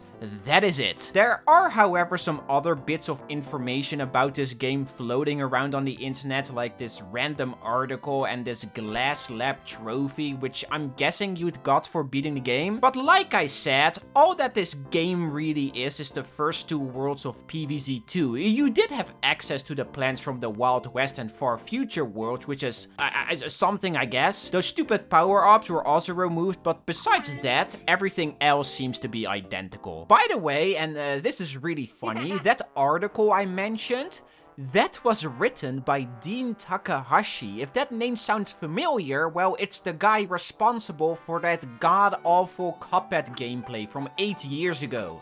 Now, if that isn't the reveal of the century, then I don't know what is. The only big noteworthy thing that made Use Your Brains Edu stand out from base PvZ 2 was the educational aspect of it, which was nothing more than a way for teachers to organize and structure data reports for students to reflect upon. To be fair though, if I had a class that was just playing PvZ 2, that would have been kinda really goated, but instead I had to learn Dutch. And we all know that Dutch is a dumbass language. Trust me, okay? I am Dutch. I am putting Use Your Brains Edu into the, you guessed it, can't play tier, because I can't play it.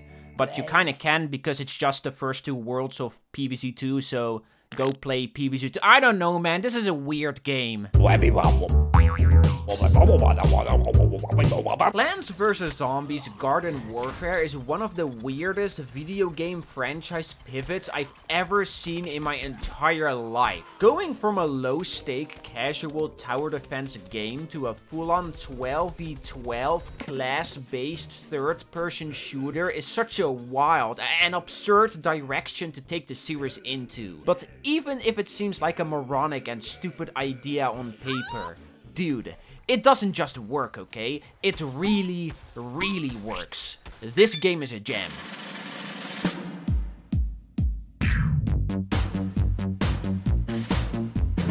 I want you guys to know that I adore both the Garden Warfare games, but my introduction to the series wasn't actually the first one, but the Garden Warfare 2 beta specifically. That beta ran for a total of 4 days, and I remember playing the living hell out of it together with my cousin. I loved it to bits.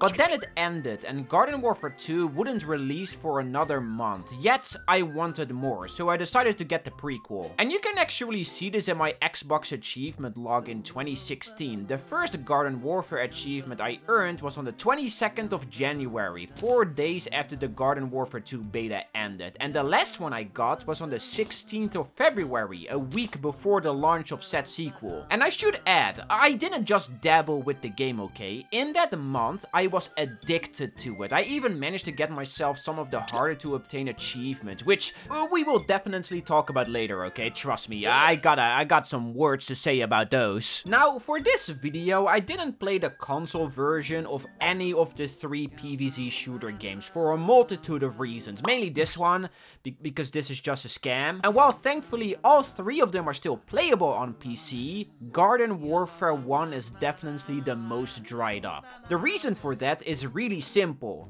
It's not available on Steam. You have to use the EA launcher, which is like giving yourself a lobotomy. Fun EA launcher fact. If you have an EA launcher game open, you can't open the launcher separately. Meaning, if you want to check your achievements or anything else in the launcher, maybe you want to check the store or something, you have to quit the game, open the launcher, look at the thing you want to look at, and once you're done with that, launch the game again to continue playing, which makes you quit out of the launcher. Who came up with this? Are you okay? But yeah, because this title isn't on Steam, which they should totally add by the way, the servers are almost completely empty, besides the Gardens and Graveyards game mode, which for some unknown reason always has 1 to 2 lobbies still actively playing, which, you know, I'm very thankful for, but that also means I wasn't able to experience the other game modes. And I'm going to be upfront with you guys immediately, Garden Warfare 1 has a lot of issues, a big bucket of flaws. But still, I love it, man. This is such a fun, casual, class-based shooter that you don't really see the likes of being made anymore. One of the main reasons why I've pumped over 2,000 hours into Team Fortress 2 was because it is such a casual game. You didn't play to win or to grind out battle passes so you can get the condom Marvel skin that is on fire and then you never use it. You just played it because it was fun to play. Sure, there were some things to unlock, achievements to go for, but the moment-to-moment gameplay is what kept you hooked. Garden Warfare is basically that, just a fun-ass game to play. And boy did I play it. Even for this video, I pumped another 40-ish hours into it, and I had a blast. There is, however, one big thing that makes this game really stand out in the sea of hero shooters, and that's its asymmetric design.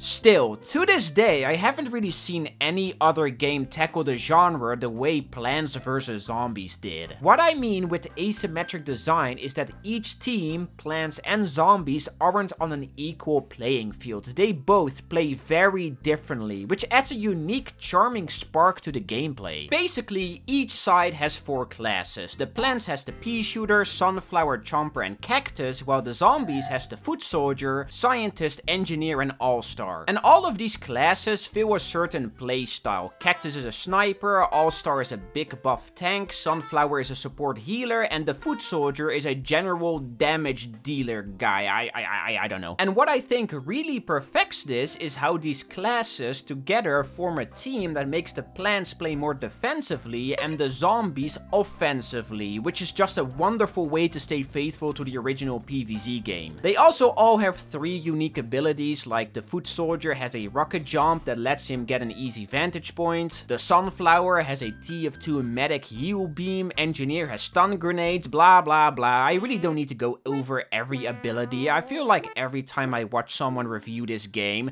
they list all the abilities one by one. All you need to know is that every class plays differently and each one of them is distinct. If that was all there was to it, it would have been a really fun game, but it would also get a bit stale rather fast. And here is where Garden Warfare has a secret trick up its sleeve.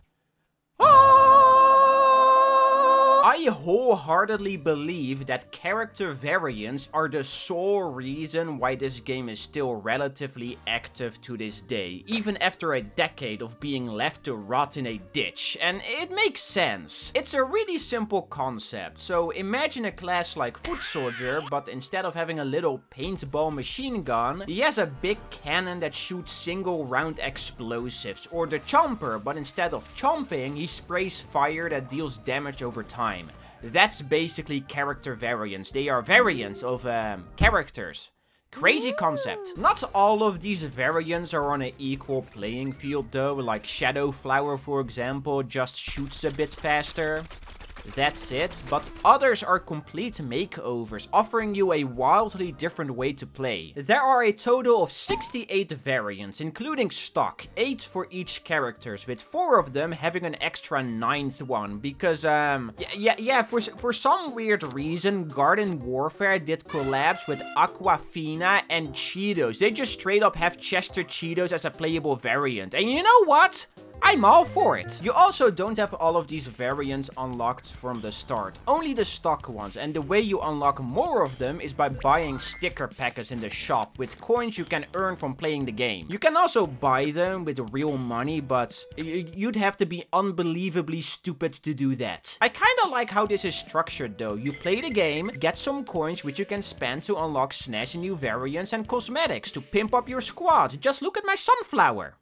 She has seen things, that's for sure. These packs, however, are basically just loot boxes in disguise, but I don't find them to be intrusive in the slightest, mostly because you get coins at a respectable rate, but most importantly, you don't get duplicates, which thank God for that. I've experienced Black Ops 3 loot boxes, okay? I know what the darkest pit of hell looks like. Now, so far, I've been mainly praising this game because, well, I just simply love it. I hold it very close to my heart. But let's get straight for a second, okay?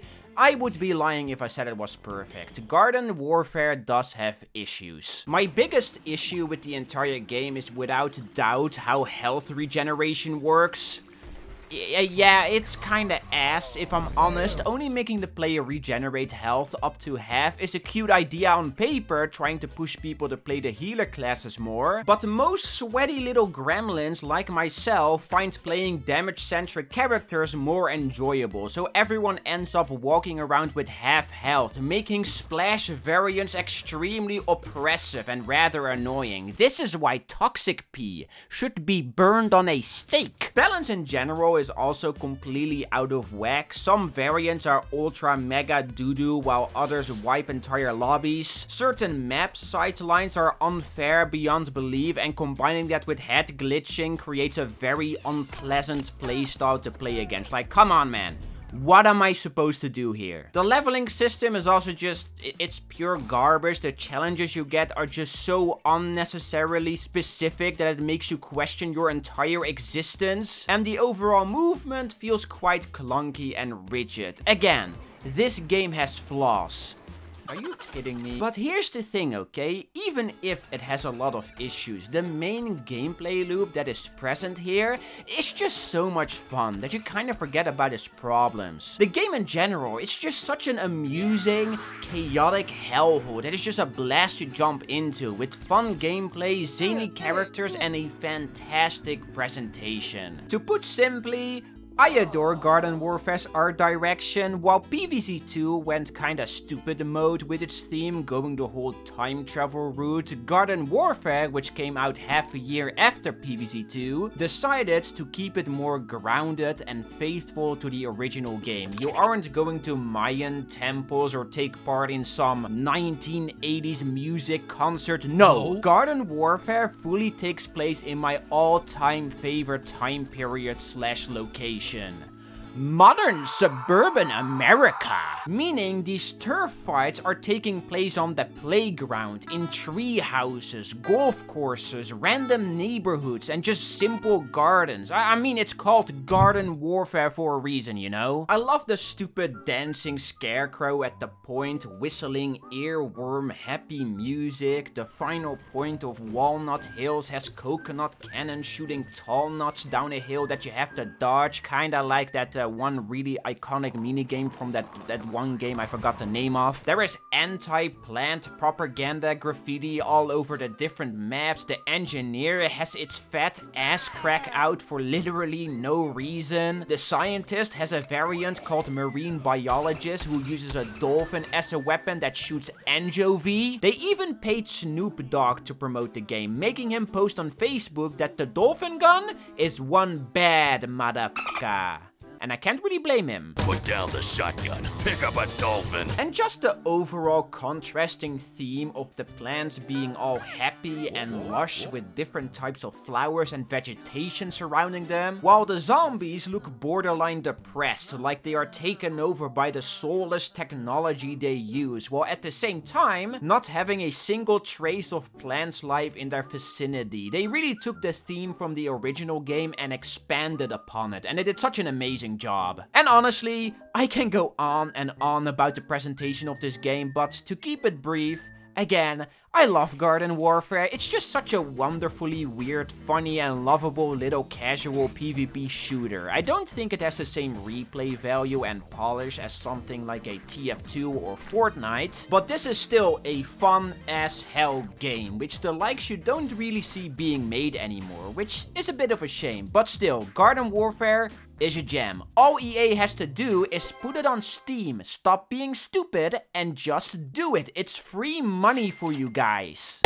Alright, enough reviewing, let's talk achievements. Now, you can put these into one of two categories, the PvP achievements and the Garden Ops achievements. The PvP achievements are pretty simple though. The hardest ones are probably getting to level 50 and vanquishing 100 of each plant and zombie, but a handful of them require you to play the other game modes like Gnome Bomb and Team Vanquish. But I already said this, these game modes on the PC have not not a single soul playing them. Everyone always sticks to gardens and graveyards. But thankfully, you only need 2 people to start a match, so all the Gnome Bomb, Vanquish Confirmed, Taco Bandits and Suburban Nation achievements are fairly easily obtainable. They just require you to grind them out for 2 or so hours, which is a little annoying, but honestly, isn't that bad. I've done way worse in the past. However, one of these achievements, called TVM Veteran, requires you to win 25 matches of Team Vanquish. Normally, this is a big nothing burger, but again, because the Team Vanquish lobbies on PC aren't populated, you can't even start a round. You can, however, grind it out with a friend, vanquishing them over and over again until you win 25 matches, but I really do not need to explain why this is a complete waste of time. Now, I could just leave it at that and say I wasn't able to fully complete it because of circumstances beyond my control, but that's lame as hell. Just like the PvZ2 Yeti achievement, I wanted to get this one, no matter the cost,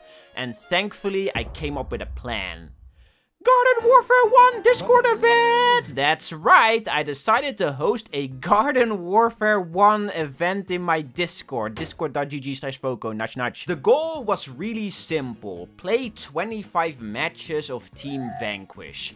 That's it, and about 15 people were kind enough to buy the game on a stinky EA app to play it with me, the dumbest idiot in the world. So we played some Team Vanquish, and once the round was almost over, we made sure that I was on the winning team. Repeat that 25 times and bam! Easiest achievement I've ever obtained, totally not annoying or anything. It was also a nice change of pace, playing a different game mode besides gardens and graveyards, and who would have guessed, it was a lot of fun. So thank you to everyone that showed up and making it possible for me to obtain an achievement on a platform no one really cares about. Stupid ass moronic launcher, no one even likes you. But so far we've only talked about the PvP side of things. We've completely skipped over the PvE called Garden Ops, and that's for a good reason. This game mode is very okay. Not bad, not good, just alright, and a reasonably enjoyable little side mode. For the 2 people out there that don't know what Garden Ops is, it's a separate PvE game mode where you plant a garden as the plants and then defend said garden against 10 waves of zombies that slowly creep up in difficulty. It's basically the classic PvZ formula, but Garden Warfare fight in a way. Well, this game mode has its own set of achievements.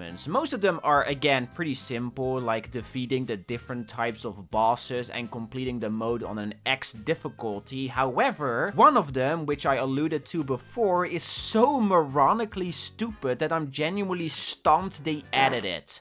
Treasure chest. So every few waves in Garden Ops is replaced with a special wave, which usually makes you tackle an extra objective for some bonus coins, and one of these special waves is called Vanquish That Yeti. All that this special wave really does though is spawn a treasure yeti that runs around the map dropping money on the ground every time you damage it. Defeat the yeti and objective completed. Really simple. Well, for the treasure chest achievement, you need to pick up 7 gems dropped by the treasure yeti. Sounds simple on paper, right?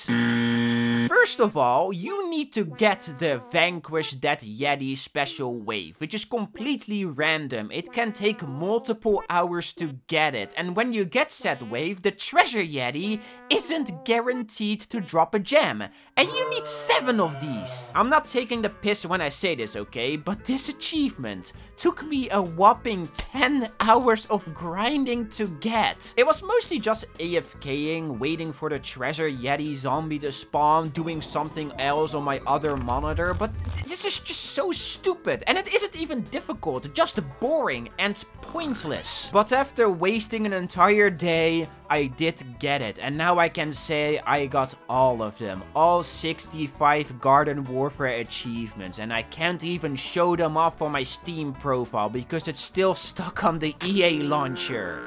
Yay!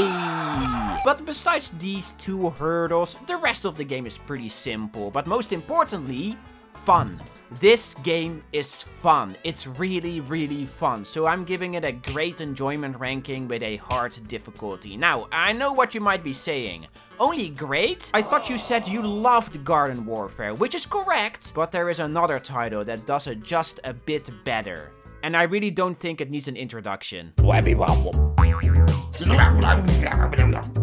Garden Warfare 2 is my second favorite PvP shooter game of all time. I wonder what my number 1 is. This game will forever hold a special place in my heart. 2016 was a pretty rough time for me. I was kinda lost in life, not sure what I wanted to do in my future. And GW2 kinda helped me get through that, which I'm very thankful for. And that's not all. This game is also the reason why I'm here. My first few videos on this YouTube channel were on Garden Warfare 2. They have since been deleted because I'm a moron, but they are still available on my rotting Twitch account if you're interested. The videos in question weren't anything special though, just some matches of me playing the game and getting some pretty good Vanquish streaks, but it is the start of my YouTube journey. Without this game, I wouldn't be here, so yes, I am super biased when I say that I cherish it. That being said though,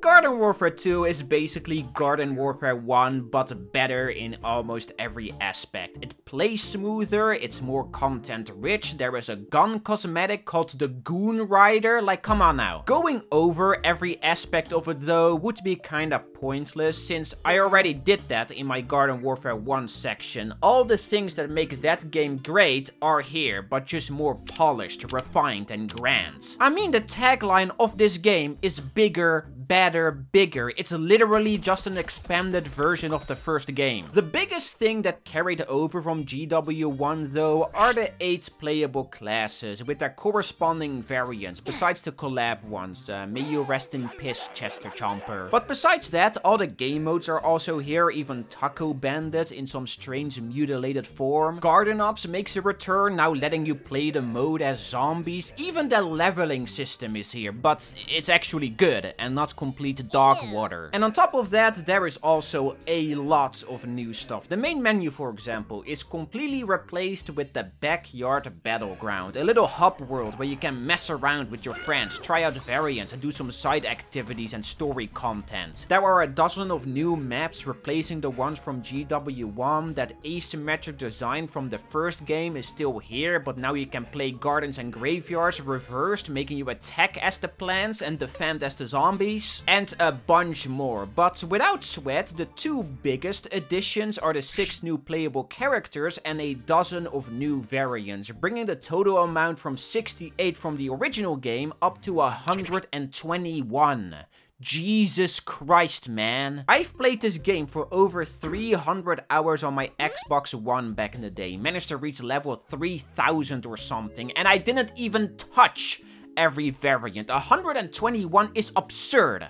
But I'm all for it though, this is awesome. The character variants were by far the best aspect of GW1, and seeing them expand upon it to such a degree simply slaps. Shout out to Zen Cactus, shout out to Stuffy Sunflower, shout out to Scuba Soldier. These variants are so much fun to play, man. But on top of that, you also got the new playable classes, which are by far the star of the show. Again, 6 in total, 3 for each side. Plants got Citron, Rose and Kernel Corn, while the zombies got Imp, Super Brains and Captain Deadbeard. Some of these characters though are a sort of counterparts to a class of the opposing team. Kernel Corn, for example, is basically a foot soldier on the plant side. Both got a jump, both got an aerial denial grenade, and both got a big damage rocket they can shoot. Super Brains is kinda like Chomper if he was like 40 times better. Captain Deadbeard is a sniper with a drone, aka Cactus. And Citron is a big buff tank similar to All-Star. Both got a weapon that overheats, a shield to protect himself with, and a dash that deals a big chunk of damage. I'm guessing the reason why they decided to add counterparts is because they wanted to make it so that both teams aren't stuck in their pre-designed roles of Garden Warfare 1, freeing it up a bit so that the plants can be more offensive and the zombies defensive. And I think the way they tackled it works really well. Yes, some classes are similar, but thankfully still distinct. distinct, keeping that asymmetric design I loved about the first game very much intact. The PvP of this game is just simply addictive. It's chaotic, messy, yet structured, a little strategic, silly, wacky. I said it about GW1, and GW2 is no different in this aspect. It's a fun game.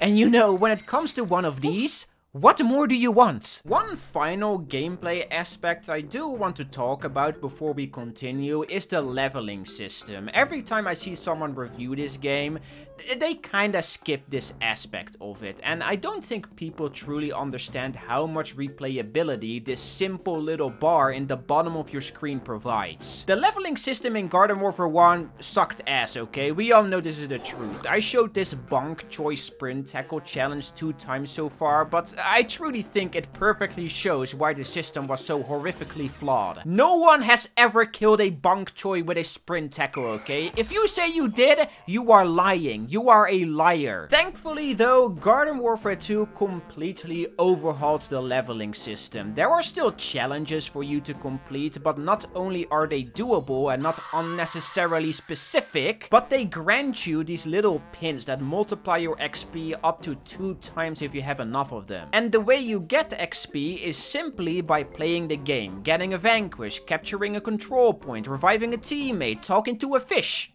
Why not, you know? If you manage to reach level 10 with a variant though, you can go back to the backyard battleground and promote said variant, and in return you get a cool nameplate that enemies can see if they vanquish you, and 20k coins that you can spend on sticker packets in the sticker shop. You can do this up to 5 times, 50 levels in total, until you reach master rank, which doesn't really do anything, but it says it right there, you mastered the character.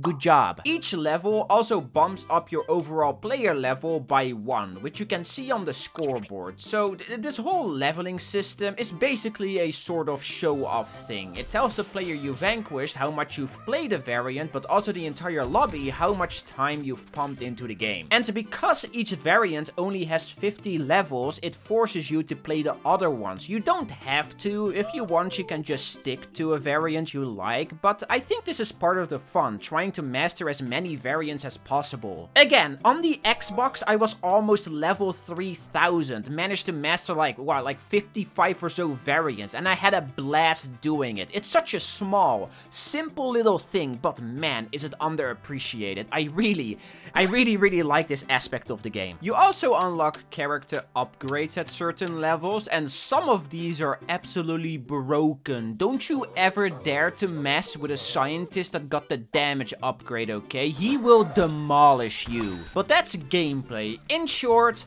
it's good, it's fun, I love it, but you already knew that, so before I continue, I want you to hammer it in your head that I cherish this game. Even if it has a billion issues, I will never forget what it helped me get through and all the awesome memories it has provided.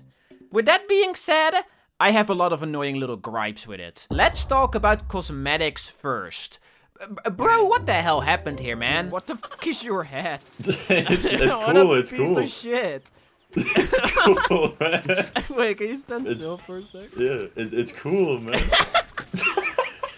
Garden Warfare 1 had a lot of fun cosmetics, a nice mix between cool face paints, silly yet fitting hats, and a small amount of absurd, pointless rubbish. Garden Warfare 2's cosmetics, on the other hand, is 70% absurd, pointless rubbish. Birthday cake candle eyelashes, green puke leaking face paint, ice cream mohawk, a floating circus stand. What are we doing? The engineer doesn't have a single good beard cosmetic in this game. It's just random junk like lit matches jammed in his nose or a mustache on his chin. Compare that to the first game where almost every beard was either badass or silly yet fitting. I'm not gonna sit here and say that every cosmetic in the first game was good, but most of them at least made some sort of thematic sense. For Garden Warfare 2 on the other hand, they went And remember the brick visor? Yeah, let's tape that brick to his mouth instead, for no reason. And then they started celebrating and shaking each other's hands. Like, seriously, dude, at least try. People in general have gotten a lot more critical of this game's art direction and presentation over the years, and while I don't think it's bad, I do kinda agree with the statement that the first game just looked way more appropriate. In my opinion, PvZ's aesthetics just shine a lot brighter if it stays more grounded instead of going the full time travel dimension hopping route. I'll take the lush green suburban America look over prehistoric Boner Island any day of the week. And why did they remove the bloodshot zombie Iceman? I like my foot soldier looking all coked up. The map pool, sadly, isn't as strong as the first game. While thankfully most of them are still fun, GW1 maps just float a lot better, with lots of buildings to jump on and small corridors to squeeze through. Garden Warfare 2, on the other hand, is a lot more flat, with wide open spaces that are less vertical. If you want to know why they went this direction, well, it's because of this guy.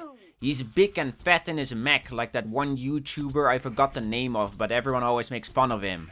Also, don't even get me started on Time Park, okay? We all know it sucks ass. There's a story mode.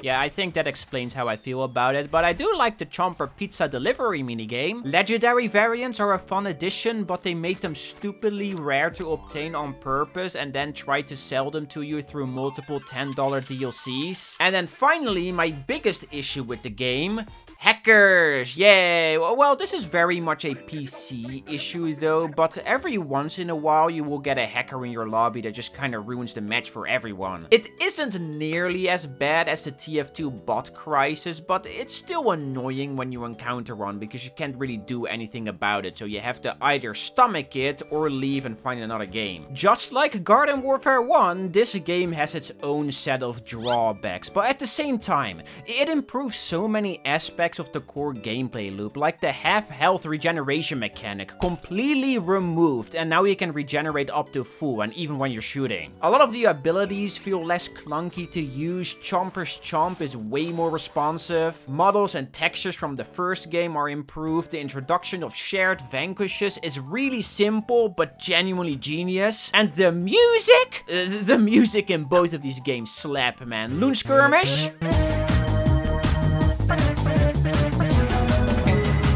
My beloved. In short, this game is awesome, but I'm pretty sure most of you guys already knew that, since it still has thousands of people actively playing it every day on Steam alone, not mentioning Xbox, PlayStation, or even the EA launcher. Garden Warfare 2 is simply just an addictive as hell and charming little PvP shooter that I see myself playing on and off for years to come. If you haven't played it before, no matter what the reason might be, you are genuinely missing out. Again, I love it. This game is a blast. Speaking of missing out, the achievements! Oh boy, okay, here we go. I mean, I could sit here and rapid fire through a lot of the ones that are decently tough to obtain, but if we went down that route, we would be here for a while. And I also know the big thing you guys want to hear me talk about: the unobtainable 7. To keep it short, the reason why I like to call them the unobtainable 7 is because, well, all of these achievements are no longer obtainable, legitimately that is. So if you're playing GW2 on consoles, you are crap out of luck. You just can't fully complete this title. However, on PC, you thankfully can by pulling some strings behind the scenes, aka mods. So these 7 achievements can be put into 3 categories: Cats vs Dinos, Boss Hunt, and Community Challengers. And the reason why all of them are unobtainable is because all 3 of these things are no longer accessible. Cats vs Dinos and Boss Hunt were limited time modes that aren't in rotation anymore, and Community Challengers were,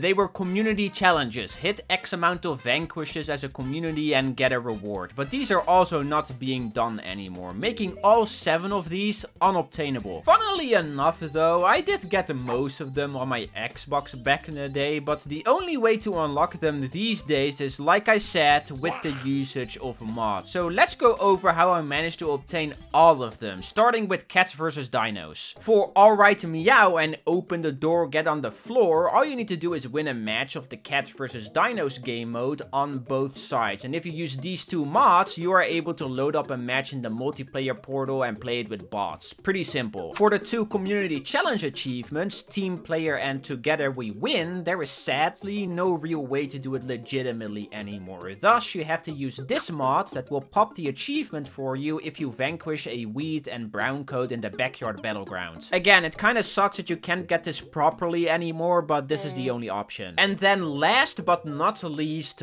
Boss Hunt. This game mode can be accessed with the same mods that is used to play Cats vs Dinos, and to earn these 3 achievements, all you need to do is defeat any of the 4 boss hunts on the corresponding difficulty. These 3 are definitely the most complicated ones to get though, since Boss Hunt is not particularly easy. You need some good teamwork to be able to beat them, especially the crazy difficulty one. But with enough willpower and a bit of sweat, it is doable, and all of them are unlockable. Yeah, that's actually a lie. This one, Boss Battle, just doesn't work. It doesn't pop. No matter how many times you beat a boss hunt on normal difficulty, this achievement just doesn't want to be obtained. Like it's stuck in an eternal limbo, running away, scared for its life. But I'm the achievement guy. No way I'm going to stop here. So after doing some digging, I found another mod that will pop the achievement if you once again vanquish a wheat or brown coat in the backyard battleground. So kind of a lame conclusion, but that's it. The unobtainable 7 obtained, but if I'm honest, none of these are that difficult to get. They just require you to mess with some files and do some content that isn't accessible anymore, which is a little annoying, but not absurdly difficult. The real hardest achievement of Garden Warfare 2, in my opinion, is More Secrets by a landslide, and this one really is a doozy. You can kinda compare this achievement to Treasure Chest from Garden Warfare 1, where it isn't necessarily hard or difficult to obtain, but rather just very monotonous and time-consuming. So those game modes I was talking about, Cats vs Dinos and Boss Hunts, like I said, they were limited time modes, and they were accessible by entering the mystery portal, which opened up every now and then. That mystery portal, though, still opens up every month, and while a lot of the game modes it used to have aren't in rotation anymore, rest in peace Soil Survivors, a few of them are, and if you win a match in the portal, you get some rainbow stars. With those stars, you can open one of these chests inside of the town hall, and if you open up the red one for 50 rainbow stars, it will give you a trial key, which can be used to access a gnome trial. Gnome trials are quite complicated to fully explain, but to compact it, it's basically a big obstacle course featuring puzzles, platforming, boss fights, writing down codes, that kind of stuff. If you complete a gnome trial, great job! Now you have to do that 3 more times, but not right away, no! You see that the red chest you opened only restocks once a month, so before you continue, you have to wait. So this achievement takes a minimum of 4 months to obtain. Only if you've done all 4 of the trials are you able to fight a final Gnottegnelf boss, which once defeated will open up a final portal that leads to a big room with 2 chunky chests. For the More Secrets achievement, all you need to do is open these chests, which both require 70 rainbow stars.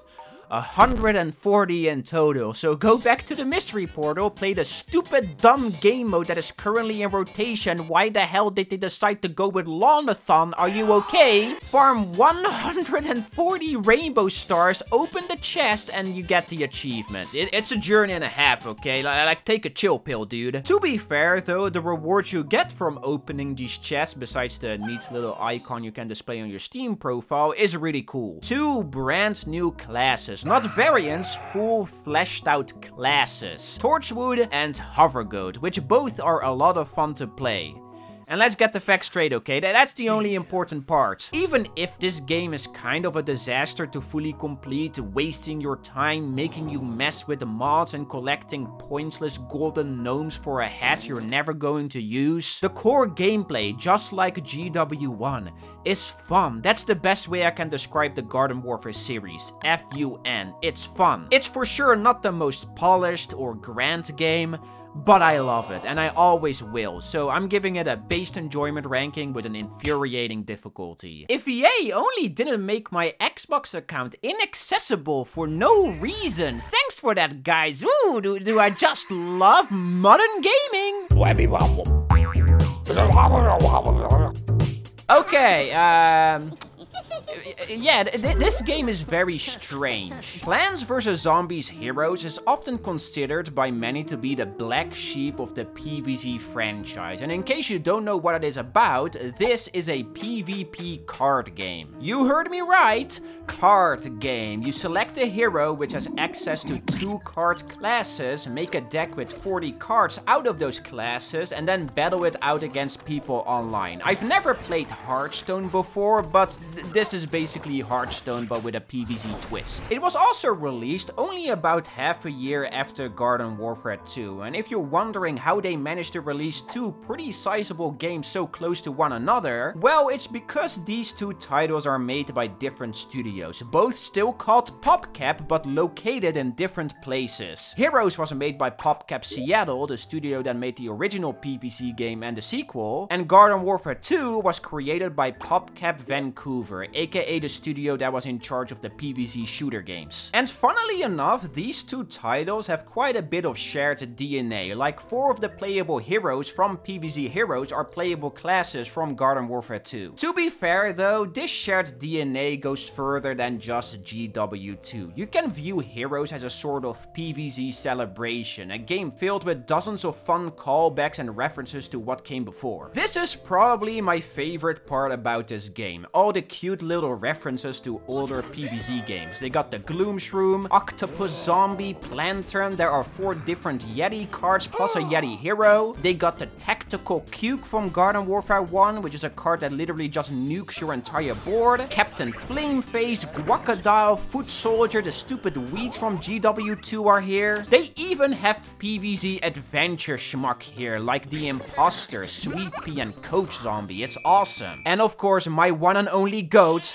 no, not that one, Walnut Bowling. If a PvZ game has Walnut Bowling, you know it's a goodie. Most of the plants and zombies here are brand new though, like my personal favorite one, the Great Zucchini, which once played turns all the zombies on the board into 1 attack, 1 health zombies. It's a nice mix of both old and new, and they managed to make it all blend together in a very funky, coherent style. Not all of it looks great, especially the little comic cutscenes they have, they just look a bit wonky. But in my opinion, 90% of the time, PvZ Heroes is the best looking PvZ game out there. They stayed super faithful to the source material while putting in just the right amount of sauce, and I think it looks awesome. And there is also just so much variety here when it comes to the amount of plants and zombies. The original PvZ had 49 plants and 26 zombies, which was a good amount for what it was trying to be. But Heroes has more than 250 cards for each side, and that's not including tokens or superpowers. Nuts, pets, fruits, gargs, peas, sports, mushrooms, so many different types of cards that you can utilize and synergize to make snazzy decks. You can make a deck all about freezing the enemy, stalling them out, or decks focus around sun production, letting you play big hitting late game cards earlier. Dancing zombie decks are all about big damage surprise attacks, while imp decks are about swarming the boards with tons of cheap little guys. I'm not gonna act like I'm a master of this game, I'd consider myself pretty meh, but building decks and coming up with little strategies is really enjoyable. One of my personal favorite decks I cooked up is this one, focused around Bad Moon Rising. This is a 7-brain card that turns every zombie on your board into a random one that costs 5 or more, basically turning slop into gold. And that little bit of RNG this card provides, it's so exhilarating, man. You might get a garbage 5-drop like Raw Zombie or Blowgun Imp who basically do nothing, but that one time you get a Zombat 1000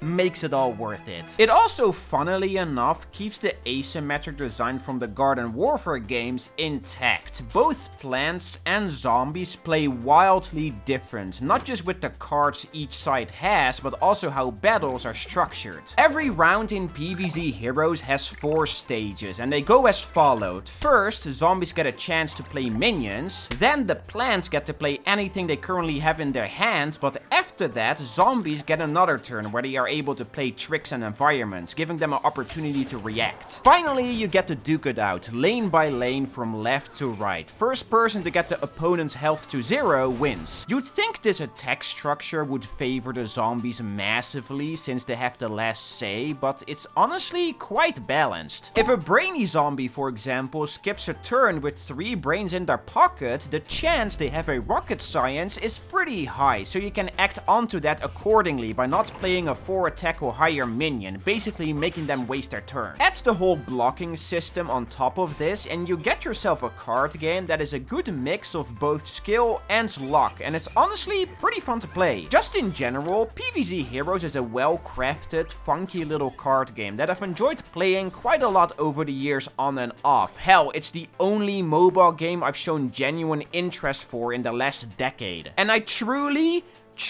would recommend you go check it out, but of course, yeah, this game has one major flaw that just kinda ruins it, and that is of course the monetization of it. It's just simply bad. I will forever stand behind the fact that every stupid free-to-play mobile game would be 1,000 times better if it was designed as a premium pay-upfront game instead. The original PvZ is the perfect example of this. Game of the Year edition is so much more superior compared to its free-to-play mobile counterpart, which is filled with a ton of unnecessary microtransactions and ads. PvZ Heroes, though, isn't nearly as egregious, but it's still pretty bad. One big selling point of some card games is the card collecting aspect of it. I mean, just take one glance at Pokemon cards and you get what I mean. And I like collecting stuff, but I also like it when the collecting part isn't unfathomably expensive and greedy by design. If you want, you can play PvZ Heroes without spending a single penny and make decks with just common and uncommon cards, some of which are still pretty good. But for a lot of the fun decks, you need super rares and legendary cards, and these two, they are pretty hard to get. To get cards, you need to open card packs, and these are basically just loot boxes. And it isn't like Garden Warfare where you can't get duplicates. In Heroes, it's duplicate galore. Add on top of this that every pack only has a 30% chance to get a super rare and a 10% chance to get a legendary. And yeah, you're never getting 4 of each without spending some cash. A card pack is about 100 gems, and you can earn these gems by either playing the competitive mode, doing daily quests, or watching crappy ads. You know, my favorites. But earning them this way is slow, really slow, especially in comparison to just, you know, buying them with money. And at least with something like Pokemon cards, you get something tangible that has a real value. In PvZ Heroes, you are paying a bunch of money for virtual cards that you can't even trade. Okay, to be fair, this whole system isn't completely awful. Like, at least you can still make quite a few decks without having 20 legendaries, but it's still just bad. Again, this game would be so much better if you just paid for it up front, instead of EA and PopCap pinching your money out of your wallet around every corner. It is a fun game though, but just like PvZ 2, it's kneecapped for the sake of making more money. And for the love of God, stop shoving ads in my face every few rounds. I know you're greedy, but at least have some level of self-respect. This is annoying as hell. And also, by the way, this game has achievements.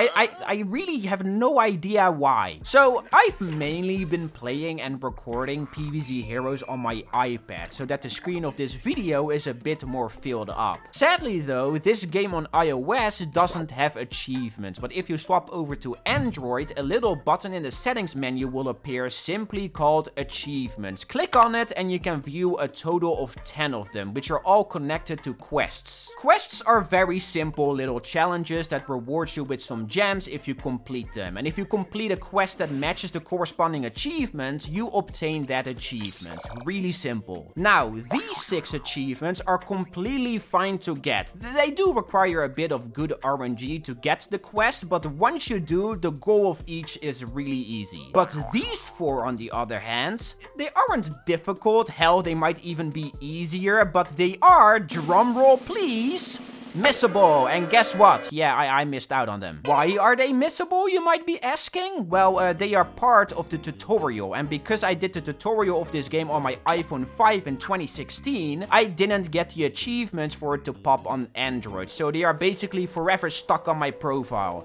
never to be obtained. They aren't even difficult to get though. I mean, 2 of the achievements are win a match as a certain hero, just 1, and the other 2 are defeat 25 minions. It's a big nothing burger. But yeah, another game added to the didn't 100% complete pile. Sorry guys, I know that I'm a horrible piece of garbage for not doing it, and I deserve to burn in hell. If we calm ourselves down a bit though, PvZ Heroes is still a fun game. They might have dropped support for it too soon, and the monetization of it is really questionable, but playing a few matches here and there is still a good time, so I'm giving it a good enjoyment ranking with easy difficulty. If only it was on the PC, but at last, PopCap and EA would rather eat a big poop sandwich. Yummy! So, we all know that Garden Warfare is awesome, right? Both games are really fun. So what if I told you that for the 3rd PvZ shooter, they decided to throw all of it in the trash bin?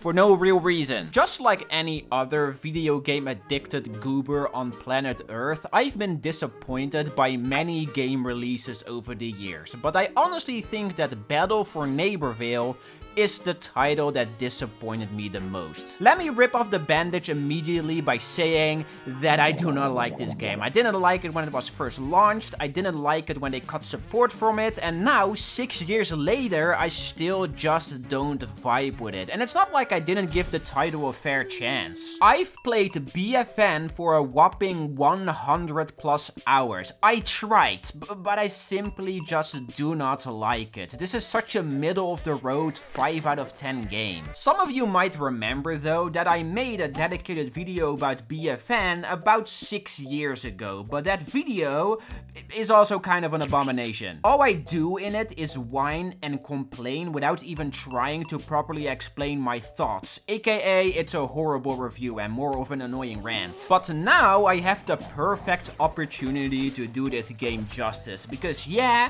I might not like it, but there are bright spots here that I want to give proper credit. So, Battle for Neighborville is the 3rd and last shooter in the PvZ franchise, and it changed a lot of core components that were introduced in the Garden Warfare games. I think something that often goes forgotten is that the Garden Warfare games came out before both Fortnite and Overwatch, and these 2 titles were mega influential for the entire multiplayer gaming scene, both for the better but also for the worse. BFN sadly wasn't so lucky, releasing in 2019, 2 years after Fortnite, and a lot of aspects from both of these games wiggled its way into it, so much so that I think the Garden Warfare charm got a bit lost in the sauce. And I got a lot I want to yap about, so how about we start discussing one of my biggest gripes with this game, that being the visuals, graphics, and overall presentation. On a surface level, it looks nice. It's colorful, full of life, and extremely charming. But on the other side, the BFN art style doesn't really scream PvZ in my opinion. PvZ has always been cartoony and wacky since the start, okay? Don't get me wrong, but there was also always a certain,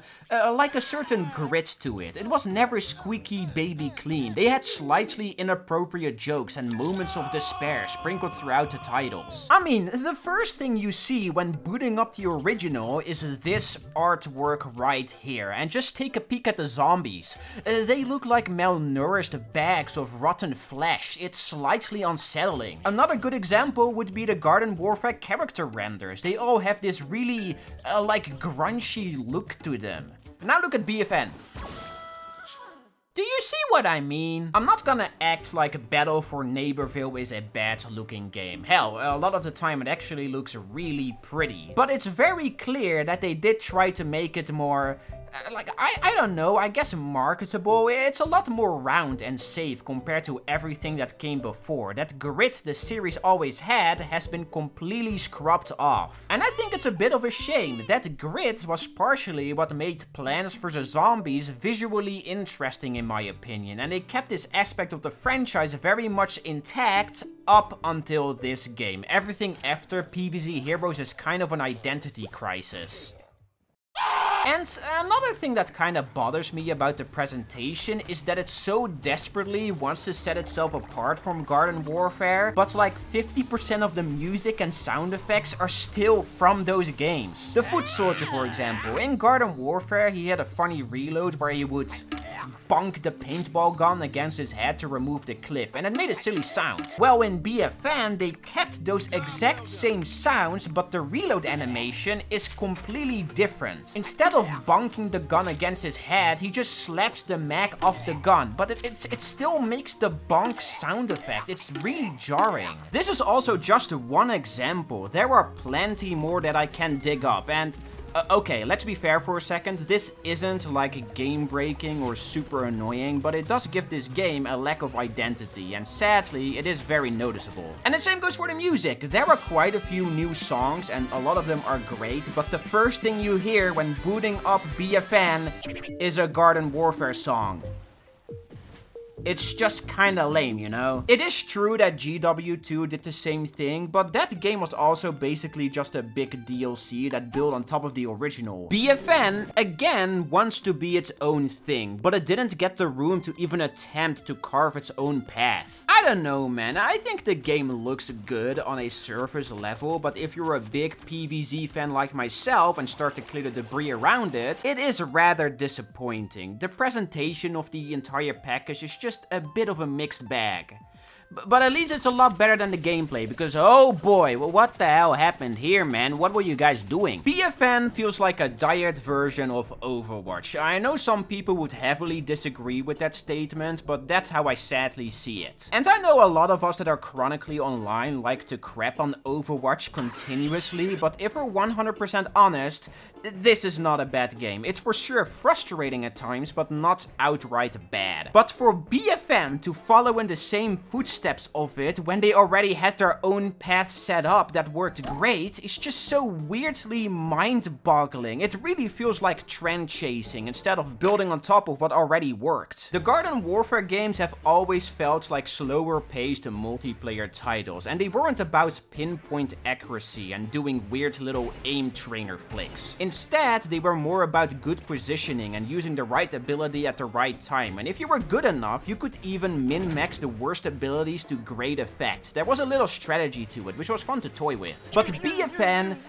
just isn't like this. First of all, they added a sprint button so you can just, you know, run away mid-fight.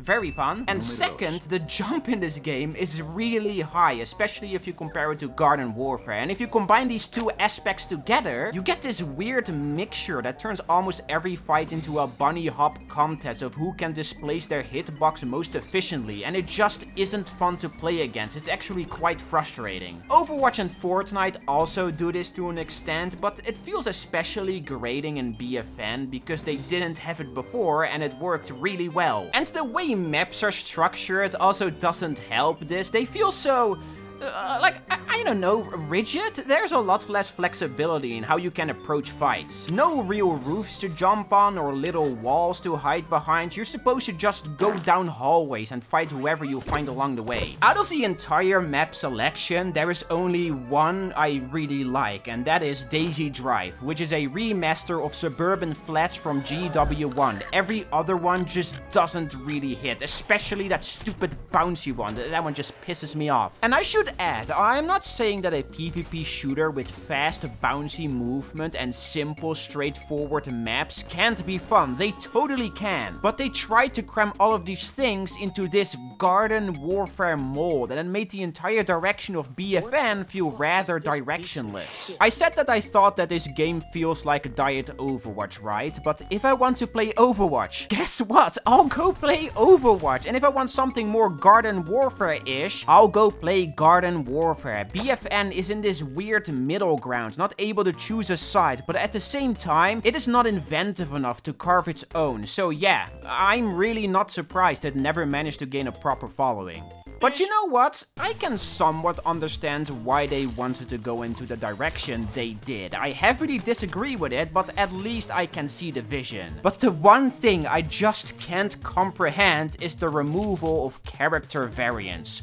One word. Why? Just why? Character variants were like the bread and butter of Garden Warfare and what made the games incredibly replayable. And for PopCap to just remove it again. Why? It wasn't the most balanced system for sure, but who cares about balance if it's fun? As long as it isn't broken beyond belief, it's okay in my books. BFN instead replaces character variants with an upgrade system, and it's just simply lackluster. These upgrades are crap like your chili bean bomb traveling a bit further, or being able to use weapons and abilities faster after sprinting. It's so tame in comparison to something like Iron Citron, which is a variant that changes up your entire playstyle. And because there aren't any variants, the game also gets stale a lot quicker. I mean, there is a reason why people still come back to GW2, and BFN is basically a wasteland. It's still playable, but that mostly has to do with the fact that every lobby is filled with bots. They don't even have Australian servers anymore. Instead of variants, PopCap wanted to release brand new characters every few months, but because this game performed so poorly, we ended up only getting 9 new ones. 6 at launch, same as GW2, and 3 post-launch. But 2 of those post-launch characters are just repurposed minions. Like they took the brown code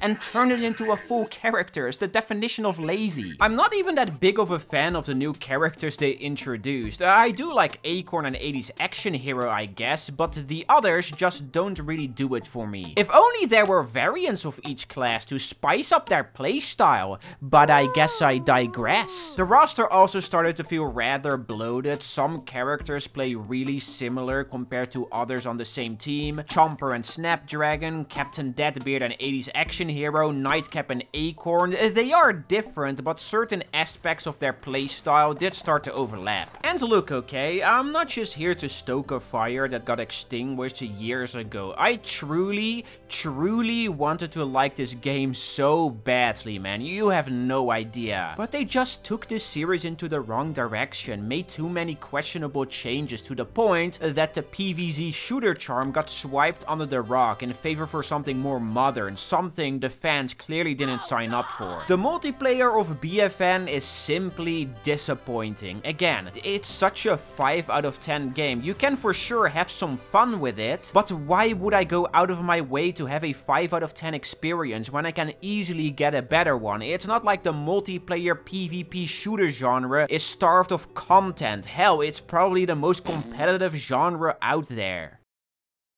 Thankfully though, that's not all BFN has to offer, because this game is not solely a multiplayer title. There is also a rather chunky story mode attached to it, so is that at least any good? No, for the 500 plus hours I've played the Garden Warfare games, never have I ever said to myself they should tag 3 half-baked open areas to this, filled with worthless collectibles that you don't give a rat's ass about, because that's exactly what BFN's campaign is about. This is just nothing, man. You walk around a big map collecting little trinkets, vanquish bot AI and progress through some who cares about this story that has no real stakes or anything. It is so bare bones that I'm genuinely surprised they even bothered developing it. And this is not a small last minute addition, by the way. In Garden Warfare 2, the campaign was like a little side thing you could do if you were bored. But in BFN, it is such a prevalent part of the game that they clearly put a lot of work and effort into. But you shouldn't just take multiplayer mechanics and jam it into a story campaign. It doesn't doesn't work. I mean, the mode is functional, but it's also boring as hell. Like, the campaign in Garden Warfare 2 wasn't awful or anything, but it was very forgettable. There's a reason why I barely even talked about it in my GW2 section. But BFN didn't just double down on the campaign, they quadrupled down. It's so much more bigger, but just like GW2, there is nothing interesting here, and it starts to drag on quickly. It's simply, again, it's boring. Ops also makes a return, but it's a complete disaster. Instead of 10 rounds like Garden Warfare, you just have to do 5, and there's barely any new content added to it, so like, what's the point? Then you also have the new main hub, Giddy Park, which does have some fun new additions like a target range and a functional piano, but because the two sites are so separated, it feels a lot less lively and more static. The monetization is a bit better, I guess. It also features a free monthly battle pass, which is cute, but in general, it's just so bleh. For every positive, there are about 2 things I dislike about it, and I just think that's the best way I can describe BFN. There are positives here for sure, but the negatives far outweigh them. I also always see a lot of people say that the game would have done better if it didn't get shadow dropped, which it probably would have done a bit better. But if you want your game to actually do well, how about just, you know, making a fun game that is enjoyable to play? BFN just isn't that, and it makes me sad, man. Sad that it isn't good. And would you speak of the devil, it's achievement time. So, BFN has a total of 50 achievements, and almost every single one of them is relatively simple to obtain. Earn 200 vanquishes as a character, spawn 25 potted plants and bots, complete all main story campaign missions. Most of them are pretty self-explanatory and simple, especially the 200 vanquish achievements. For these, like, you don't even need to vanquish real players, you can just go into story mode and kill a bunch of bot AI, which honestly feels like an oversight. So when I was grinding out all of these achievements, I was just going through the motion, you know, obtaining each of them relatively quickly, but then I reached a massive roadblock. Time to seriously go outside, and yes, that's the actual name of the achievement. To obtain this one, you simply need to reach master rank with 20 characters. So you remember the leveling system in Garden Warfare 2, right? Well, that system makes a return in BFN, and it mostly stays the same. Do anything in the game and you get some XP for the character you are currently playing. To reach master rank though, you need to earn about 150,000 total XP, which sounds like a lot, right? Well, yeah. That's because it is. Mastering one variant in GW2 was about 100k XP, which was already a lot, but there was also only one achievement attached to it. An achievement that actually goes by almost the exact same name, Time to Go Outside, for which you need to master a single character, which is completely doable. But for BFN to just say, yeah, you need to do that 20 times, but each mastery is also 50k more XP compared to GW2 is simply absurd, man. But that's not all. If you vanquish a player in BFN, you get about 200 XP, give or take. But if you vanquish a bot, it is significantly less. And because every lobby in this game is just filled with them, reaching master rank 20 times basically becomes one of the biggest grinds imaginable. I'm talking multiple hundreds of hours.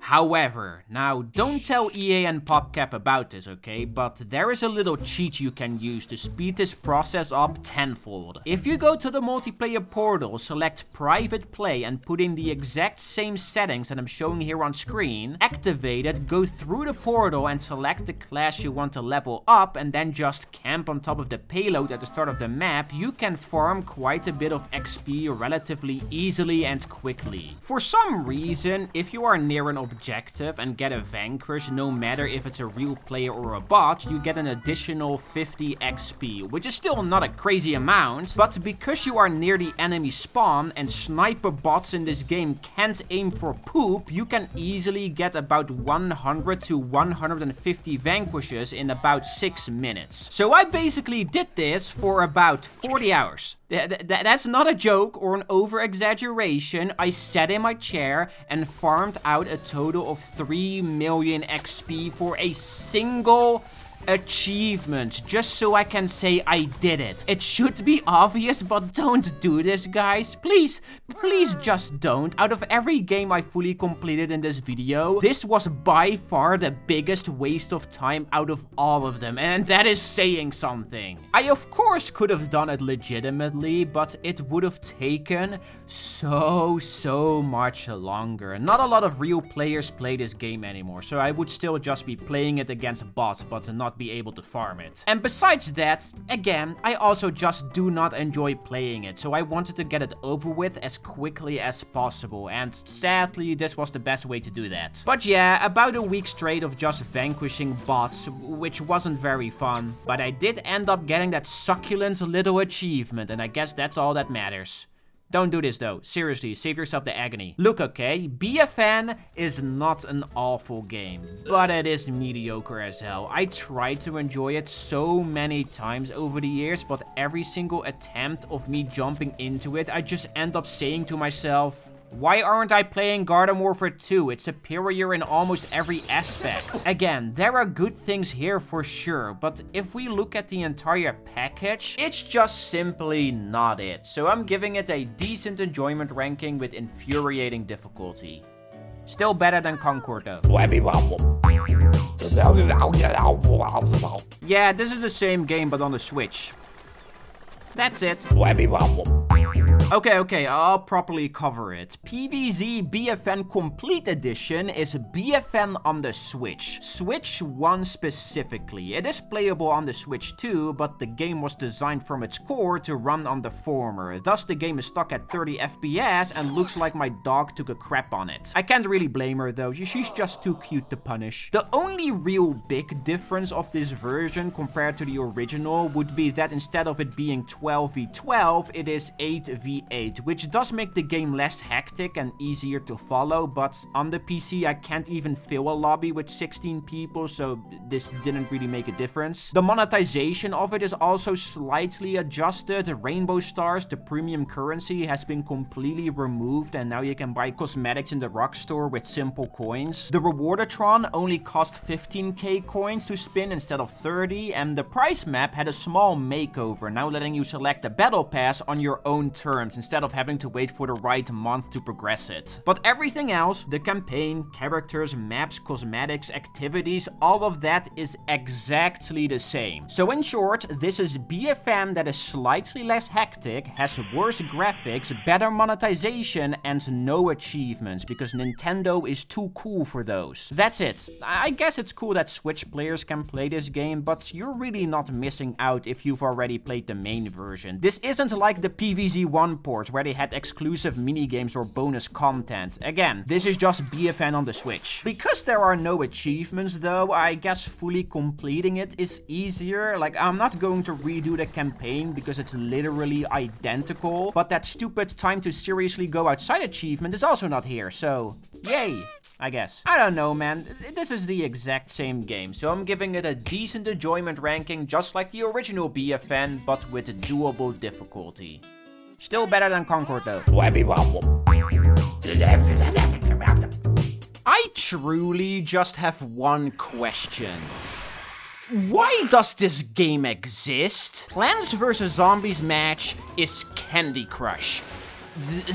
That is it. This is by far the most baffling title of the entire franchise. You know, Plants vs. Zombies. Created by PopCap, the studio that literally popularized match 3 games with Bejeweled. Why not use Bejeweled for this? What are you guys doing? What is even more confusing about this though is that this game was originally planned to be called Zombie Match. They were thinking of dropping the Plants part of Plants vs. Zombies. That's like if Activision started to call Call of Duty Just Duty. What is going going on in your guys' noggin? From what it seems like though, this title has thankfully been scrapped, and the current build that is available only has 75 levels in total.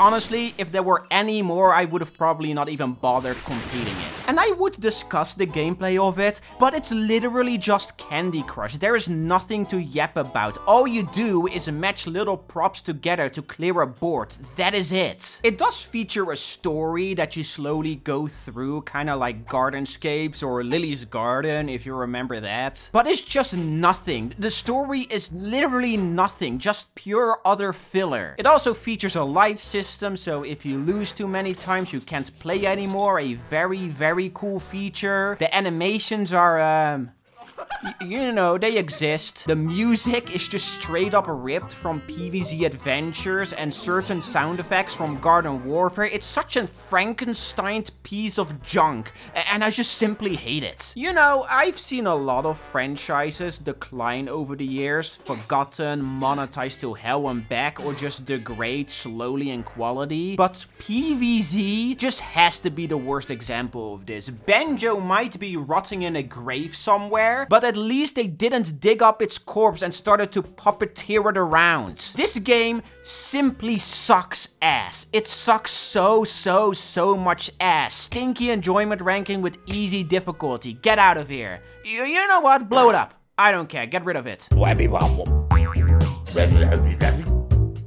So when I started to work on this video around February of this year, 2025, yes, this video took a long ass time to make, Plants vs. Zombies Replanted wasn't even on my radar because, well, it wasn't even announced yet, and when it randomly popped up in a Nintendo Direct in July, it honestly caught me by surprise, and I'm not gonna lie, I was kinda excited for it. This was the perfect opportunity to make the most content-rich version of PvZ, a game that has had many releases over the years, all of which are a little different. I mean, I literally covered all of them in this video. I was really hoping they would combine everything from all of those versions together. All the minigames, bonus content, extra modes, throw in the DS sprites as toggleable skins, include every achievement, all of the official PvZ 1 content ever made, all featured in glorious HD. That would have been awesome. And for the reveal, it seemed like they actually put in some effort. They had this nice 3D CGI in the trailer, the gameplay they showed looked mostly nice, and the main artwork was super faithful to the source material. Ever since BFN, PvZ has been in the shitter to say lightly, but Replanted had the perfect opportunity to steer the franchise back on track. But the more information that got revealed, the more that dream started to become a fantasy. There is no real easy way to go around this, but in my humble opinion, this game is kinda pathetic. I don't know how else to say it. On a surface level, it's still fun. It's PvZ, and even the crappiest version of PvZ is still enjoyable. I mean, I can testify because I literally played all of them. But everything else that surrounds this title, it's just sad, man. This is a Hello Neighbor 2 situation where the game itself is fine, but the marketing and behind the scenes shenanigans makes it genuinely embarrassing to be a fan of the franchise. This has to be the worst pre-order bonus I've ever seen, man. Retro pea shooter? What do you mean retro? This game came out in 2009 and never had pixel sprites to begin with. Oh wait, the DS version did, so why not just use that sprite, which looks way better anyway? And that's not mentioning, why only the stupid pea shooter? Why not every plant? This is so bafflingly stupid to me, man, and it makes my brain, it makes it melt into a puddle. You guys are so incompetent, man. Jesus Christ. The marketing of Replanted in general was also just cringe. There is such a how do you do fellow kids vibe attached to it, ready to meme like it's 2009. This video right here, the deep dive trailer. I mean, I'm just gonna play you some clips and you'll see what I mean. What's up, Hedgeheads? You are live with the Turf Titan himself, No Cap Shroom! Oh, yeah, there it is. Welcome to 2025, looking great. You know what doesn't need the sun? Potatoes. They can still grow in the dark, just growing on vibes. Chat, we cooked or just French fried? I'd advise you to be like a potato and keep your eyes peeled. Let's do mini games. They're like the tater tots of games. And that's the stream, Hedgeheads. Like, what are we doing? Also, this video, the developer diary, just shows such a lack of understanding and care about the game they are remastering. You've probably seen the clip floating around on the internet. That plays around 3:20 in the video. The current brand director of the series tells us one of his personal favorite details. And everything he's saying is factually incorrect. Like he's just reading some ChatGPT script. How hard is it to name a single cute detail about PvZ? Here, I have one for you. If you scroll down the achievement list, you can see the stupid worm from Bookworm Adventures. It's not that difficult, man. You don't need ChatGPT for this. Probably the biggest selling point of Replanted, though, is that the game is now in widescreen and full high definition, no longer stuck in a resolution of 600 by 800. But the way they achieve this is questionable, to say the least. First of all, the engine. The original PvZ used an in-house engine made by PopCap themselves called PopCap Games Framework, which for sure has its drawbacks and shortcomings, but it worked. Replanted, on the other hand, uses Unity. Now, there is really nothing wrong with using Unity, but what the developers of Replanted did is they took the code from the Windows Phone version specifically and ported that over into Unity. This made it so that a lot of small details just broke, and the entire experience just feels a lot less refined now. Like this stupid loading screen that pops up on your screen every single time you click on something. And then second, the art itself. The original artist of PvZ, Rich Werner, wasn't even contacted for Replanted, even when he stated multiple times that he would love to work on the franchise again. The original PvZ wasn't made by a big team, and most of the art was made by just Werner, and the fact that they didn't even bother sending him a small message is so disrespectful. Hello, this is his work you're tampering with. And because the original art was drawn really small to compensate for that 600 by 800 resolution, they had no other choice but to remake the sprites. But the end result in Replanted is so inconsistent, to say the least, and people found out while data mining that there were quite a few AI upscaled images present in the file. So fans think that the devs just AI upscaled the original art and then traced it. That's the game theory, at least. PopCap did state that they didn't use generative AI in the game, but we are talking about AI upscaling. And I really wouldn't be surprised if it turns out to be true, since their track record has been abysmal lately. Plus, in that developer diary video that I mentioned, they did use AI to animate this brown coat. And yes, it looks like hot garbage. Chat, we cooked or just French fried? But that's the biggest selling point of Replanted. It's now shiny and in HD, but the original game still looks better in my opinion. And you also know while playing it that actual love has been poured into it. You don't really get that feeling while playing Replanted. Again, the game itself is fun, it's PvZ, but there's always a strange aftertaste lingering in your mouth, souring the experience. But what about new content/features? Well, first of all the exclusive minigames from all the other versions are not here. Yeah, they couldn't bother adding those. That's just too much work. But they did add the cut minigames from the Limbo page. But there is a reason why these were cut though, because, well, they simply suck. I'll take Air Raid over Can You Dig It any day of the week. There are, however, two brand new game modes, one of which is called Cloudy Day, which is probably the most interesting one. This game mode puts your sunflowers to sleep at certain intervals, making them not produce sun. But all plants are also cheaper during this time, so you have to strategize a little differently, which is actually kind of fun. And the other game mode is called RIP mode, which is basically hardcore. If If you die, you lose all your progress. This one is kinda whatever, but I did mess it up 4 times though, but that's because I'm stupid. Besides these 2 game modes though, the co-op and versus modes from the console edition do make a return, which is cool, but no online play, which is rather lame. There's also a concept art gallery with awesome fake concept art, hashtag cone it up. What are we doing, guys? The speed up button from PvZ 2 has been added, but this one goes up to 2.5 times speed. There is a sun magnet that you can activate by simply pressing the spacebar, hotkeys for planting plants, new skins that are kinda bad in my opinion, accessibility features which are always a welcome addition, and if you scroll down all the way in the achievement list, you can play a level from the Chinese version of PvZ. It's just 1 level though, but you know, it's a cute little Easter egg. But my personal favorite new feature has to be the super cool and awesome user agreement that gets rubbed in your face if you boot up the game for the first time. If there is one thing the original PvZ needed, it was a user agreement that probably states somewhere that EA owns your soul or something. Hashtag cone it up. But that's it. Like, I'm not asking for a lot, right? All I wanted was the most content-rich version of PvZ faithfully remade in HD, and I guess they delivered that? But all of it is so shoddy, and besides, quite a few things that I listed, like the keybinds, weren't present when the game first launched. They had to fix it later on with patches. How about this, PopCap and EA?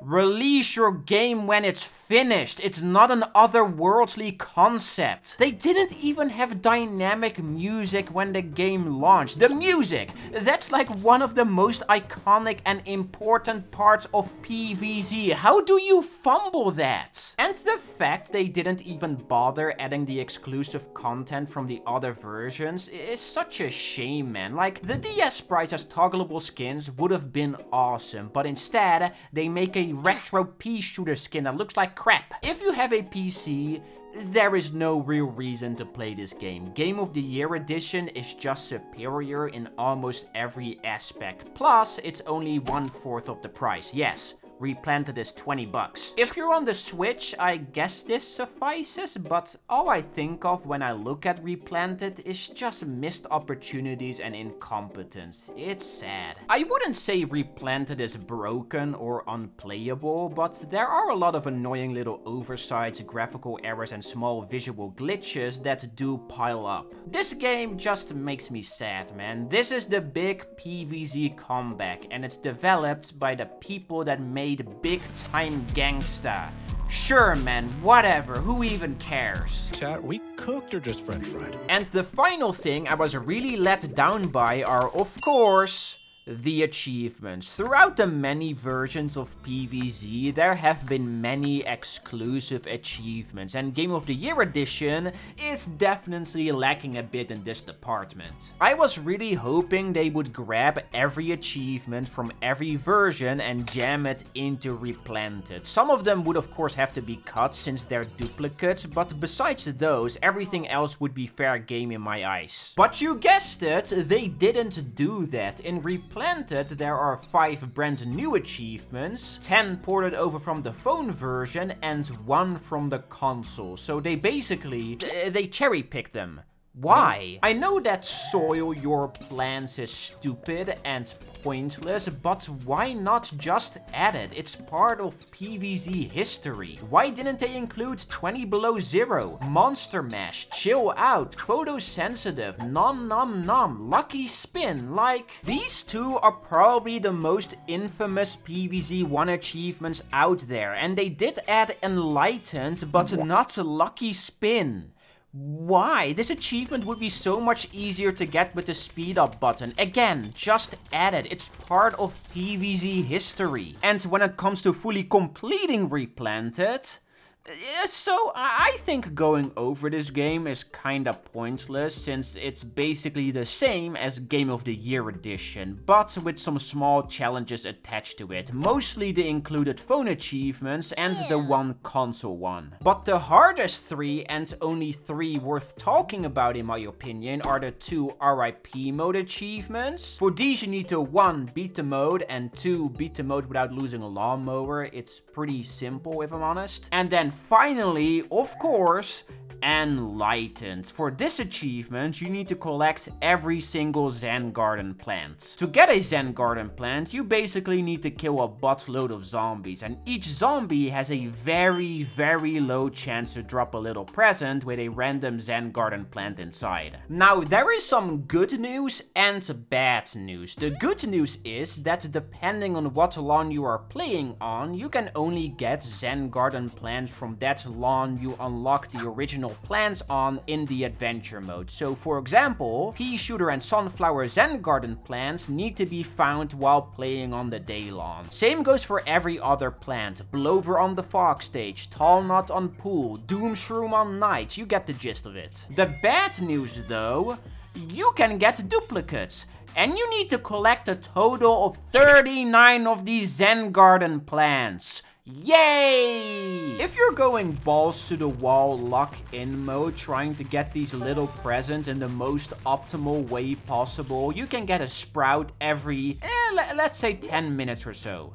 So, yeah, this achievement is just pure hell to get, casually sitting next to treasure chest from Garden Warfare 1. Basically, this is just a waste of time to get. And I know what you might be thinking, I'll just go play Survival Endless, but for some reason, all of these levels drop every type of Zen Garden plants. Plus, the drops are even more rare here compared to playing any other mode. I'm sure this will get patched in the future, like so many other issues with this game, but it should have been a thing day one. And that's not to mention that on the mobile version of PvZ1, you were able to buy mystery sprouts in the shop that will give you a random Zen Garden plant you didn't have yet for 50k coins. If this system wasn't replanted, Enlightened would probably still be the last achievement you'll unlock, but it wouldn't be nearly as tedious and time wasting as it is now. Look how much money I have after obtaining Enlightened, and the only thing I can buy with 1,000,000 doubloons are rakes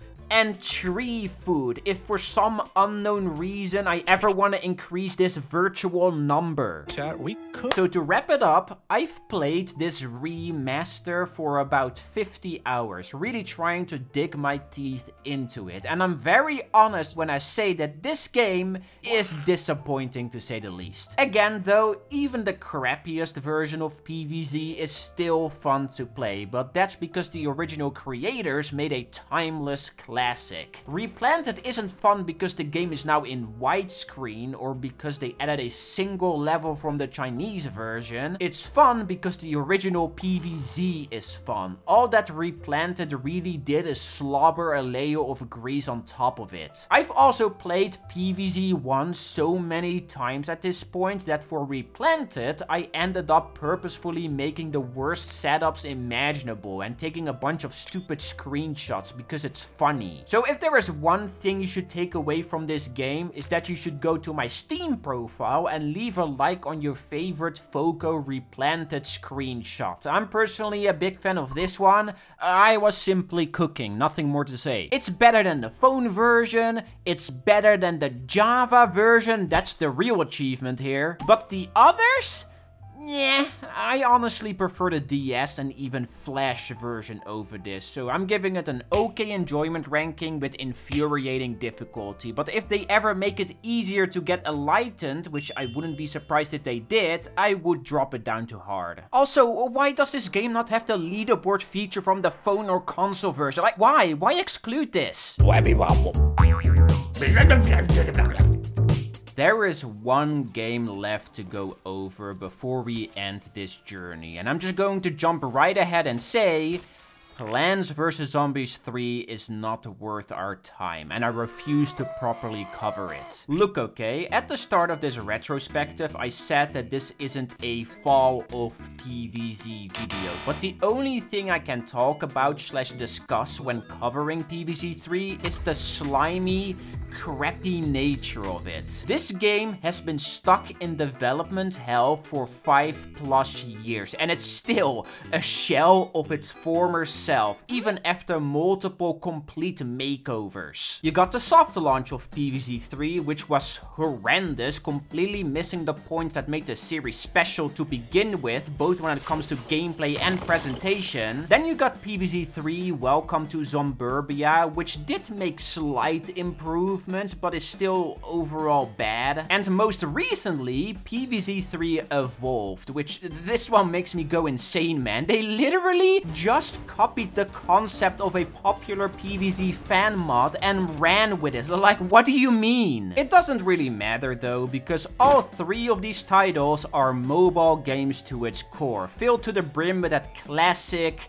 predatory design philosophies, whose only goal is to milk your wallet dry first and be a fun game second. Classic PvZ 2 and PvZ Heroes are also mobile games, but they were designed as games first and figured out how to monetize them afterwards. That's what it feels like, at least. PvZ 3 is the solar opposite of this. It is very, very clear that maximizing profits is the main goal, even if that means that the gameplay must suffer because of it. And guys, you know me, I despise modern mobile games, and PvZ 3 isn't anything new. They have watered down the core identity of the series so thinly that the only thing I can still recognize is the name. I can only say this game sucks so many times before it starts to become grating, so I'll leave it at that. I don't even think it deserves a spot on the tier list, so I'll carve out its own little section, simply called PvZ 3. And that's it, 20 games-ish, fully covered and reviewed. Damn, did this video take forever to make. Sadly though, these days this is the only thing left to be excited about when talking about the franchise, a cash-hungry mobile game. Everything else is basically dead. The shooter titles are abandoned, PvZ 1 Mobile and PvZ 2 are still being milked dry to the bone. Heroes gets the occasional balance patch and content update where they will reward you with one uncommon one! What's the point? Being a PvZ fan in the modern age is depressing to say the least. When Replanted got announced, I got some hope flowing through my veins again, but it was honestly short-lived. After playing and completing it, I just sat in my chair with a frown on my face, feeling like we're back at square one. When it comes to the future of the franchise though, I've basically abandoned ship. I mean, I would still like to see a pay-up-front version of PvZ 2 and Heroes come to PC, and maybe a remaster of Garden Warfare 1 and 2, combining the titles together for a complete experience, but I'm not getting my hopes up. I think for now, it's better to move on, instead of cling to the past. I don't want to end this video on a sad note though, so let me remind you that I love Plants vs. Zombies. Ever since I was 11 and saw the original on that old crusty school computer, I instantly knew I found something special, and the series has brought me so many memorable moments over the years that I will forever cherish. And it seems like I'm not the only one. PopCap might be a shell of its former self, but the fans have picked up the slack and simply cooked. There are an obscene amount of awesome PvZ mods and fan games out there that breathe a ton of fresh air into the franchise. You got PvZ 2 Gardenless, a remastered fan PC port of PvZ 2 that runs at 60 FPS. PvZ 1 Delturbia is a complete overhaul of PvZ 1 featuring a bunch of new content including plants, zombies and lawns with unique mechanics. PvZ World Tour tries to reimagine adventures by letting you create your own levels that you can share online. iRule is like if PvZ and T-Boy merged together and it's awesome. I can go on for hours and hours on end. The PvZ community is insanely creative and talented, and I love to see it. There are so many rad as hell fan projects out there, and that's not to mention that the base games are still really active to this day. I mean, Garden Warfare 2's player count keeps peaking again and again. Hell, it even managed to hit a peak of over 9,000 concurrent players on Steam alone about a week ago. That's really nothing to scoff at. The PopCap we all cherished and loved back in the day might be gone, replaced with a soulless core that hides behind the logo and layers of AI slop. But the PvZ spirit it inherits is very much still shining bright and captured beautifully by a loving community filled with thousands of talented creators. And no matter what will happen to the franchise in the future, I will forever cherish it. So don't be sad that the good times are behind us. Be happy that it happened. Thank you, Plants vs. Zombies. Thank you for everything.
Thanks for watching my video. This thing took forever to make, let me tell you. And during the making of it, I've basically been living on less than minimum wage. So if you want to support me and get some fun little perks in return, you can join my Patreon for $1.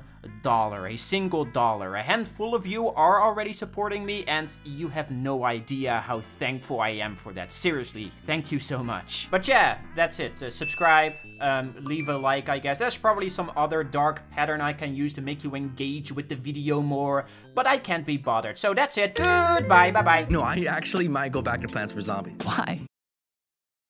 Vou de café? Tem não. Eu vou comer a baba com leite.